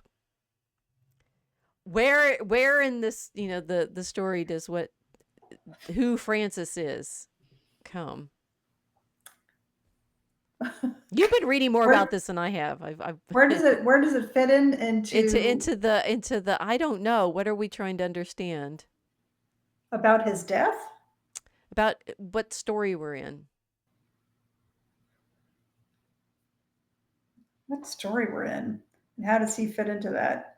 Well, I don't say this to be dismissive, but I don't think that the death of the Pope is relevant because I don't think anybody didn't see this coming. He was an old man and he was sick. Right. I think his supposed valid election, 12 years ago was a lot more significant. What was going on then? I don't really think his death is relevant. A conclave coming up, is it going to be relevant? That's a different question. I mean, a conclave is always relevant because of what it is. Right. Electing a new pope, right? Well, I guess so. Wait and see. In the Vatican seems to me to be caught up in a lot of the same problems the universities are. What's that? Nobody trusts us. Well, nobody's ever trusted the Vatican. These are all Catholics, I think. Right. So Yeah. there's a lot. There's a lot. Okay, this is the through line here. I am glad that I did have one. Is the trust, right? It's like, who are you going to trust? You're going to trust the AI. You're going to trust the universities. You're going to trust that diplomats are going to be able to make their job. You're going to trust the Pope. Who are you going to trust? And of course, I was happy that it was, on Monday we got to just talk about the medieval, because I do that, and I don't talk about popes that much because being a Protestant, being actually a scholar who concentrates more on devotion than on politics, it's hard for me to care in the way that it feels to me like every single guy online who's either Catholic or not Catholic cares. because you said it right there. It's because it's politics. Right. And people like arguing over politics. Well, they should, because you do. I mean, politics is about arguing, and I'm perfectly happy to let the guys get on with it and not, not. Hildegard stuck herself in some situations because guess what they had during her lifetime?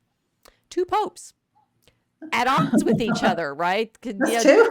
Well, the anti-pope and the pope, and it's all the way during Alexander III's papacy. There's the emperor keeps supporting anti-popes, like a series of. Really? You mean he was looking for a Catholic spring of his time? Was that it? I guess. But so I tend, taking the long view of things, not to be that impressed with problems, because guess what? We've had them before. Just, I mean, similarly, like with, okay, so one, the universities are a particular feature of like reform of institution problem. The AI is clearly a form of media and tools problem. The diplomacy, well, it's like, you know, hopefully the peace treaty lasts a bit so that people can have some life. Whether or not, you know, the problems of the church right now are the death of the institution, which is what the social galactic conversation seemed to be. The undercurrent of that was because the Kurgan asked Vox Day a question about whether he believed in the church or whether it was eternal and something else, I think, and of course the virgin birth, and therefore they all, you know, half the group got to talk about how stupid it was to think Mary was important. I didn't weigh in on that part. Okay, I just want to interject here, guys. Good luck explaining to Jesus why his mom shouldn't be important to him. Okay? Well, and the thing is, it fits with the problem of the church, right? Because it's like whether or not, okay, so how do you know what you know? How do you know who to trust? Add this all up, right? Now I've gotten to my big point, right? We add it all up, and I'm still worrying about my microphone, trying to keep it to my mouth. Sounds good. Well, it's hard to sit right. I'm also anxious because like Evita does this really well and professionally, and I feel like, you know, I wandered in off the hippie ranch, which I do, right? I am a total hippie. You are a hippie from New Mexico. Which should give me other kinds of cred, right? It's like I have no idea how to behave in polite society. So am I leftist or rightist? No, I'm an int. I forgot where I was. The trust of the institution, and you know, we're worrying about whether we can trust the AI to tell us the truth or just lie to us more. We're worrying about whether the universities will fulfill their function of seeking truth, which they aren't, which they claim they are, because that's why they want the research money, but they've been using it in other ways. We hope that the diplomats are telling us the truth when they say they want to make treaties for peace and not, you know, finagle their way around other kinds of agreements that is more money laundering and lying and gaslighting, right? I mean, talking about, we're in this major moment, I think, thanks to the media. I mean, the fourth horseman with the propaganda and everything, it's like, this is the whole of what we're fraught with. And it is creating a similar kind of situation as the printing press did of authority, which is therefore why, you know, the kinds of debates that people get to online about, you should trust the Pope because he was chosen by the Holy Spirit in the conclave of cardinals. Oh no, you can't trust the Pope because everything's been, you know, wrong and a lie since Nicaea. That doesn't sound like something God would do to this church, but okay. Well, but it's, I, you know, as a historian, I say, guess what, guys, we're in it, right? On the cross, in it. In the incarnation, in the messiness, in the blood and the gore and the mistakes and the sorrow, and yet we're also in the resurrection. Right. I mean, and that's the church. It's full of messy people, and we are a mess. You know. But everybody wants it to find the perfect one, right? They all want to find the Pope. There's no perfection on earth. The Pope that doesn't say anything misleading or wrong. Obviously we don't want simony, right? Peter Damian did not like money grubbing clergy.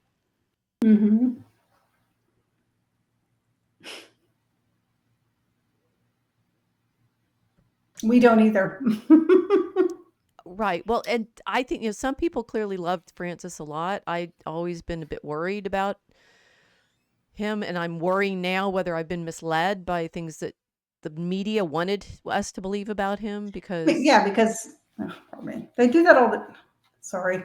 Yes, they do that. With my lip here. They do that all the time, and that's the deviousness of it, because they said a lot of untrue things about previous popes. Right. But I think the thing with Francis is some of the things that aren't actually attributed to him. He actually said, my lip is bleeding. Sorry. He actually said these things on planes, and he never corrected them. So that was what was telling me that maybe Sorry, the demons are really out tonight for me. And I know, and I'm having to sit differently, so I'm getting all like twitchy and my neck hurts and stuff. We're fighting Okay, for you guys so that we can find the truth here. So ridiculous. I look like I've been popped in the lip. Sorry. It's all incarnational. Oh my gosh. You're not an AI. This is proof. I'm not an AI. Yeah. AIs don't. This is insane. You talk. I'm going to cover my shame up here. Well, Okay? we're doing as usual. The stream brings truth to you. You know the accidents of what happened at live I on started stream. talking about the Pope, and And my you bit your lip.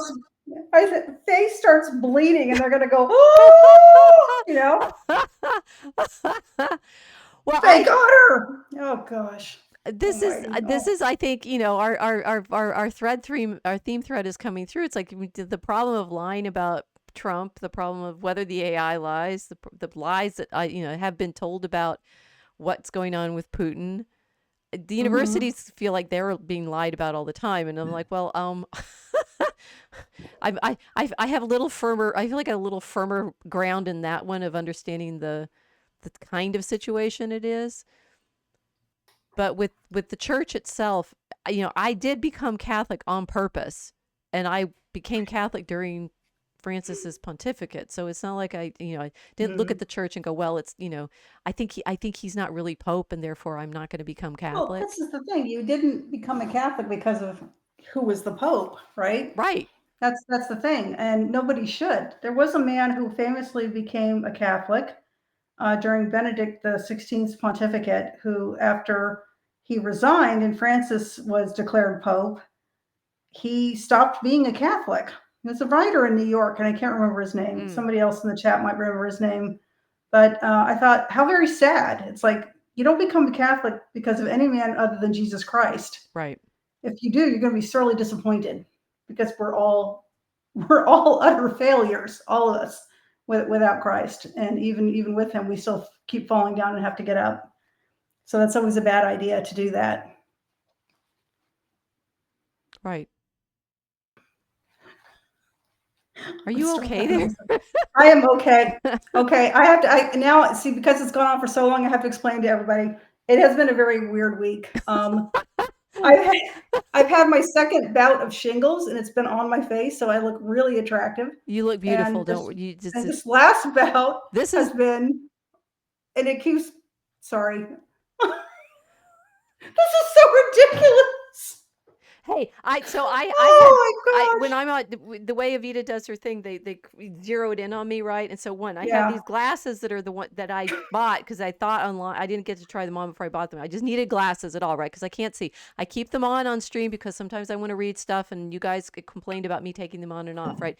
But there was also this, I got stabbed in the eye, or right under my eye, and earlier this week it was a much more alarming bruise. Right? It was shocking. It was shocking. I showed the pictures, and I showed Evita that, right, because I got it at the tournament. It was an accident before we were fencing. It was not during the fencing. It was an accident while we were checking weapons or checking equipment, safety equipment, ironically, right? And Evita says, "Can you come on my stream?" And I'm like, "Well, I need to show you this." And she's like, "Well, okay." And so I said, "Okay, I'll hide it behind the glasses," right? So there were reasons, right? Yeah. Now, the first time this happened, I wore very bright makeup to try to cover it up, and I thought it was over. And then I started talking about Mary, and the devil goes, zzz. Yep. So, yeah. One day on camera, I'm going to get one of my nosebleeds, and we'll share this moment. No matter how cool or interesting I try to look, crap like this is going to happen to me. So it just keeps me humble, people. That's it. Well, but it fits our theme, don't you think? Right? It's like this is what I've been reading about Francis in the last few days has been much more reassuring than the things that I had been reading on our the usual diet of internet scrolling that I'm on because of complaints people had about whether or not we encourage the traditional Latin Mass, like the one I go to at Cantius. Or the degree to which James Martin of the Jesuits, Francis's order, has been influential in the American conversation. I'd read a couple of his books before He Whose books? James Martin. Oh, James Martin. Okay. Yeah. What did you think of them? I enjoyed the books. What are they about? Like education and Okay. yeah, they were more sort of, intellectual the intellectual culture of the church. Before he became a darling of Hollywood. Yes, I think. Right. Yeah. So Oh, so well. the feeling I don't this is the found this picture of all the people in St. Peter's streaming in to see his body. Mm-hmm. Um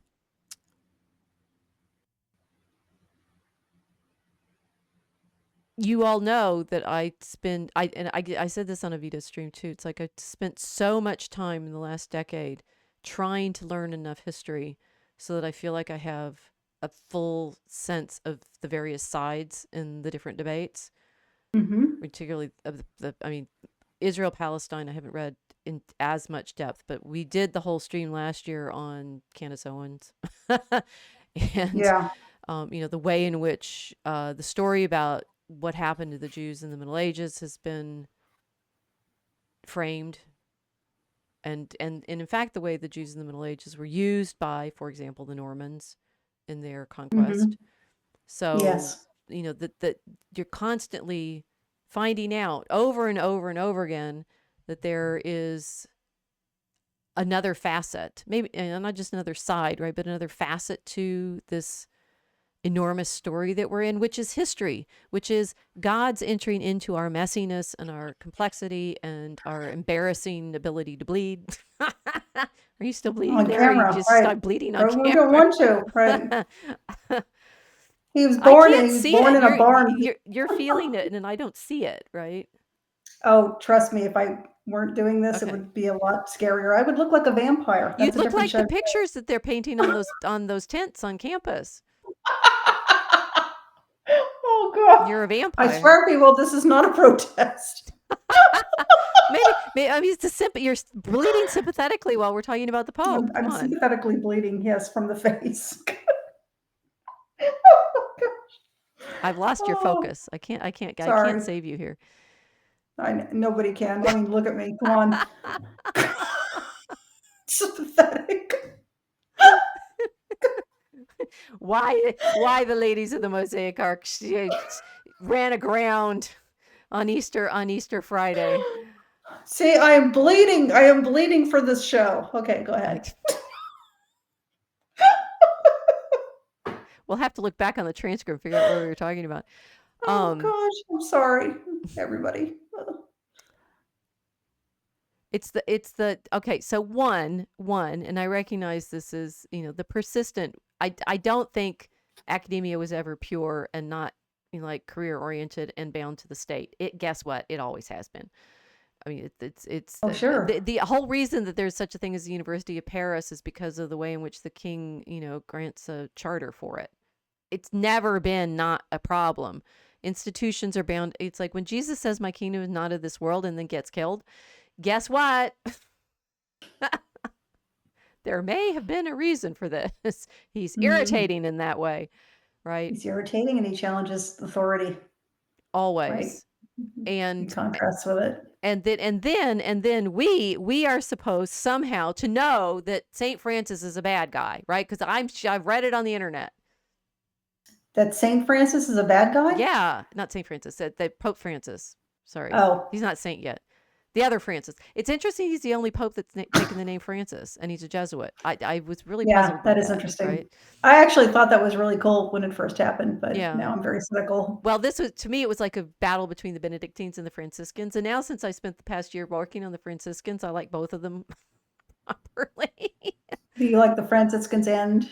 Well, I liked Benedict the 16th because he talked about being a monk, right? And he took the name Benedict because he wanted to have a sense of what the way monasticism created European culture. I was all on board for that, Yes, right? I liked me that too. a lot. Yeah, I understood that immediately when you Yeah, picked that name. That was cool. that was very good. And then I spent this past year or two, studying the Franciscans and their devotion to Our Lady, and am therefore it just sort of Francis, Saint Francis only, ended up Saint Francis rather than heretic Francis because the Pope recognized him, and he recognized the Pope and was obedient to Innocent. Hildegard of Bingen is the same, right? It's like the cool, edgy ones tend to recognize they need some, like me, I'm still at the University of Chicago. It really doesn't help me just to be out in the wild being a crazy lady. And Hildegard, she recognized, and they did this well in the movie, that she's having these visions. They're unlike anything anybody else has ever described. And so she writes to Bernard of Clairvaux and takes advantage of the fact that the Pope's nearby in Trier at a conference, at a synod. And she's written to Bernard, ask his advice. He goes to Pope Eugenius, who was his protege, as it were. He's a Cistercian. And Eugenius gives his approval to Hildegard. She wasn't out there bucking authority. She was out there, well, she was, but she was also recognizing that, within the institution, there's a point of being within the institution as well. What did she do that somebody considered to be heretical or bucking the institution? Well, the visions themselves were a problem because they are strange, right? And we will do an episode on them. They are pretty strange. I mean, they're interesting, and the artwork that goes along with them is really strange. And it's her. It's clearly her designs for the artwork. Yeah, they were from her descriptions. Yeah. In the movie, they used some of them as wall paintings, and I was like, wait a minute. This is the one thing that really struck me as wrong in the movie. It's like they build a new monastery, and in the set for them, they use one of her drawings from the book of the Liber Divinorum Operum, and it's like faded, and I'm like, no, it's new. Yeah, why would it be faded? That's funny. Somebody overlooked that. Yeah, colored it in. Yeah, they had real paints and colors back then. Oh yeah, very vivid, very vivid. And she made sure to color them as color the paintings in the colors she saw. But so and she also, one of the things they show in the movie is she has her nuns dress up as brides with their hair down and with golden crowns and in white dresses.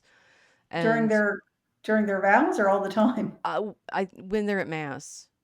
In the movie, they make it as if they're doing it just for the performance of the play of the virtues. But what this canonist writes to them and says, you're supposed to be wearing your veils. Why do you have your hair down? And Hildegard says, well, it's we're virgins, right? So that rule doesn't apply. She's doing a lot of things that. Well, it sounds like a secular rule for dress. No, that's why they're veiled as nuns, right? They're supposed to keep. Oh no, I mean they're veiled as nuns, yes. But if they were not nuns, when she said, "Well, we're virgins, so we're allowed to keep our hair down," sounds like something she would have said outside of the convent if they weren't nuns. Yeah, but she grew up in the Hermitage. She didn't really have much experience outside, which makes it a strange thing to say. Her letters are great, right? I'm reading her letters and going, on the one hand, you write to Hildegard for advice, and you either get, don't push yourself so hard. She was, because of her convent mother's self-flagellation and so forth, she was a bit more moderate in her bodily practices. So you could get advice from her saying, be sure to eat well, or she also gets letters from them saying, I've been elected abbot and I'm not sure I can. And she's like, do your job. God wants you. Right? And so yeah, it's really delightful having her sense of, on the one hand, she's, comforting and such like that. And on the other time, sometimes she's really not. It's like, particularly the men, they write to her and say, we need help. And she's like, you're not doing your job. Oh, I expect it to be a bit tougher, huh? Yeah. Do your preaching against the Cathars. Don't stop it. Yeah, toughen up, Buttercup. Anyway, which is a nice way to bring us to our last thought for the evening, which was whether women have any business having these conversations in the first place. Try and stop us. Well, because I was reminded in the midst of the social galactic conversation about whether or not the Council of Nicaea was, inspired in some way, and nobody recognized that I was trying to make a historical argument, even though I kept trying to, I want them to ask questions. I'm used to class, right? My students get when I'm trying to set them up to think. Yes, guys. At what point are you going to decide? Sorry, I have a sore throat. I'm glad we made it through most of this stream, right? You're bleeding. I Yes, have very, cough very little drop. blood. Yes, that's what we'll say at the top of the show. We made it through the stream with very little blood. And so no coughing please yet. join Right, us. yes. We haven't. Here we are. So here the three Marys have come to the tomb. And this is, Evita also asked me about this. This is, like I said, this is the footnote to the stream I did with Evita. One of the things she was curious about was whether there were plays associated with Easter. And this is it. Here it is. I'm showing you it right now. I didn't know she was going to ask me about this, because otherwise I would have given her this image. This is from the 10th century antiphonor for St. Gall, the Hartker antiphonor, and it is showing what we think is one of the earliest liturgical plays, which is actually just a little dialogue exchange where the angel asks, who are you seeking in the sepulcher? And the three Marys are saying, we seek him who was crucified, and he says he's not here, right?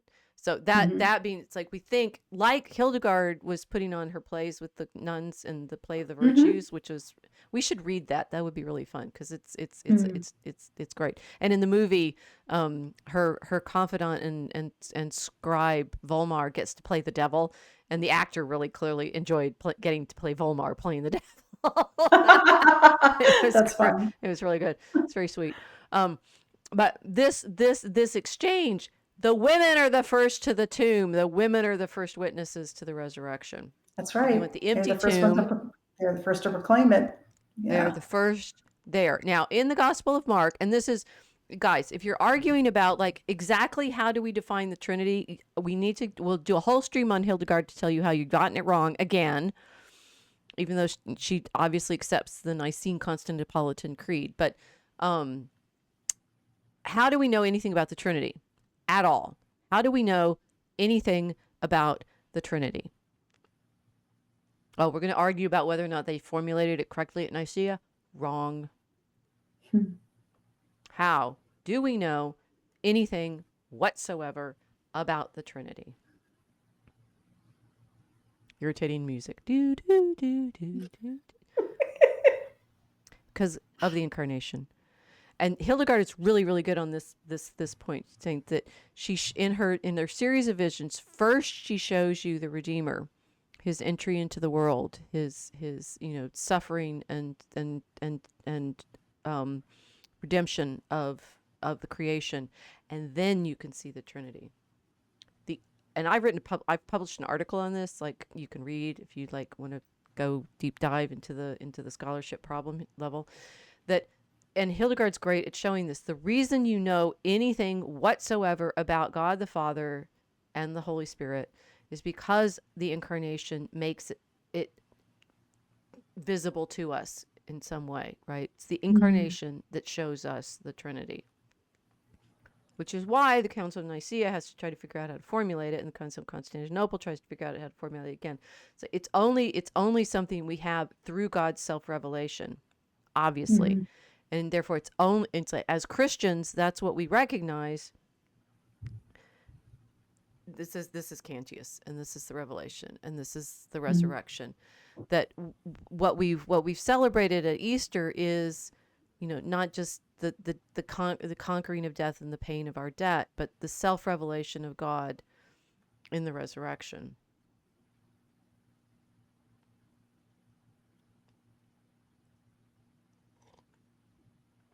I do get feisty and Hildegardian at this point, right? It's like, good grief, stop being so dumb. and then you have to remember, well, we're all dumb. Yes. We are. We might as well need bunny ears, right? Because this is a huge mystery to try to get your head around. We're constantly trying to show it through the liturgy. We can barely agree on what's going on in history right now. True. 2,000 Everybody years wants. ago, what actually exactly happened at the tomb? Well, we have the report of the women. Yep. We only know that the angel was there to say he is risen because they told the men. That's right. I love And good thing they I love did. reminding people of that, right? Women shouldn't talk, okay? Yeah. He is risen. Women shouldn't preach. Yeah, women shouldn't preach in church. That doesn't mean women shouldn't talk or preach the risen Christ everywhere else they go. We all should. Mary Magdalene was the first to do so. That's right. She's and saying in Mark, the women are too afraid to say anything, but then Jesus appears to her, to Mary Magdalene, and then she talks about it. In the other gospels, the women go and tell the men, right? So there's it's like whether the men are listening depends on the evangelist, right? But Hildegard went and preached, and she had all the men in.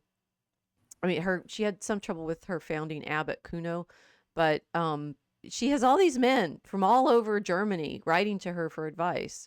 And she goes on a preaching tour, and they write to her. That my favorite letter in the collection that we looked at was the canons of Cologne write to her and say, "Can you please send us a copy of the sermon that you gave while you were here?" And she writes back, and it's like, "You're not doing your job."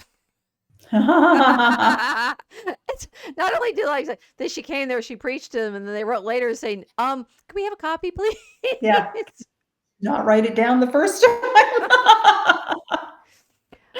Well, it's very funny and delightful, and saying, okay, so the God showed himself through the things that he showed her.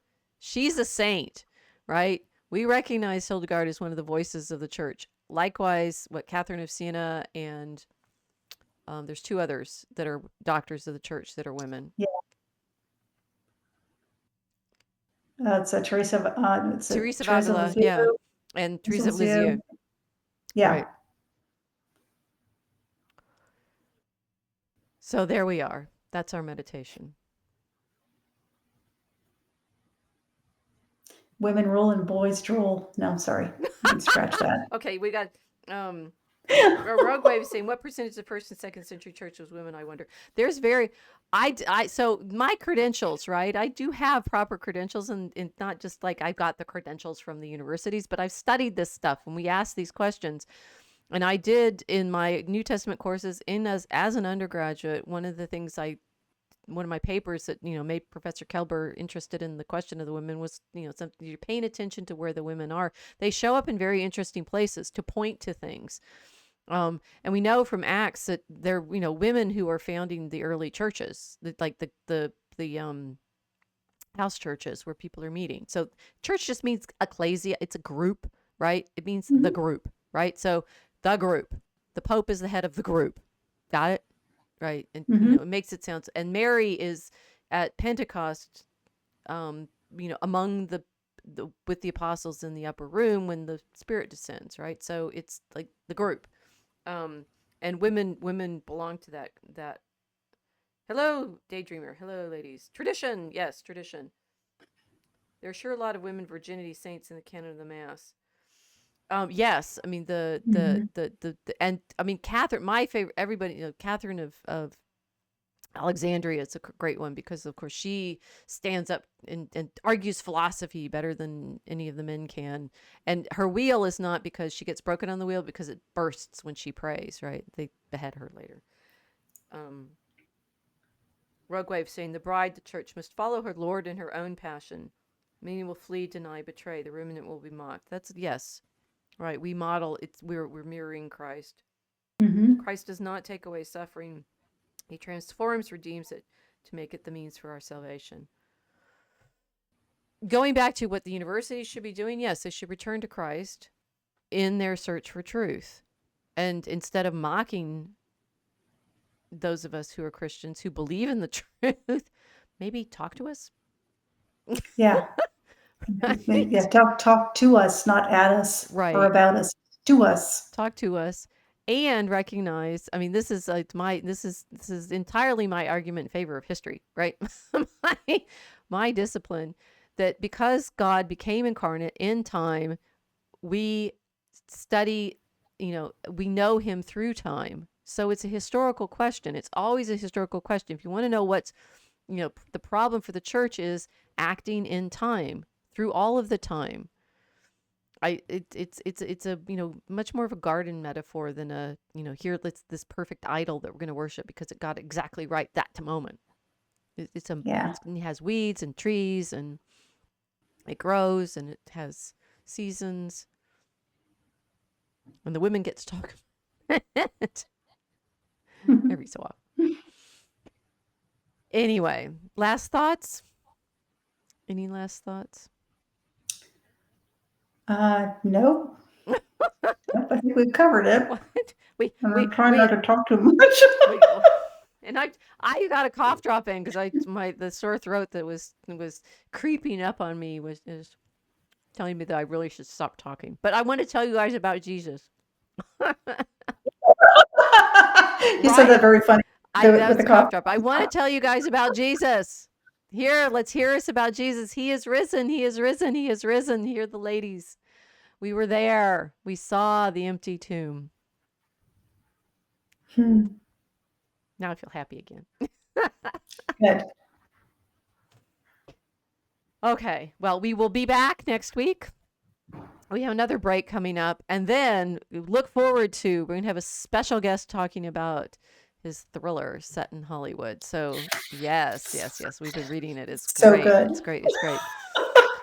And I think, so in our Easter season, we made it through to the other side here. We should let us know in the comments or in your exchanges with us who you would like to see as guests, because once I'm finished with term, it becomes a little more possible again to have some more visitors on. So that'll be fun. Mm-hmm. Right. Okay. Like, subscribe, sign up for our newsletter. Alleluia, he is risen. Thank you for joining us. Happy Easter. Happy Easter.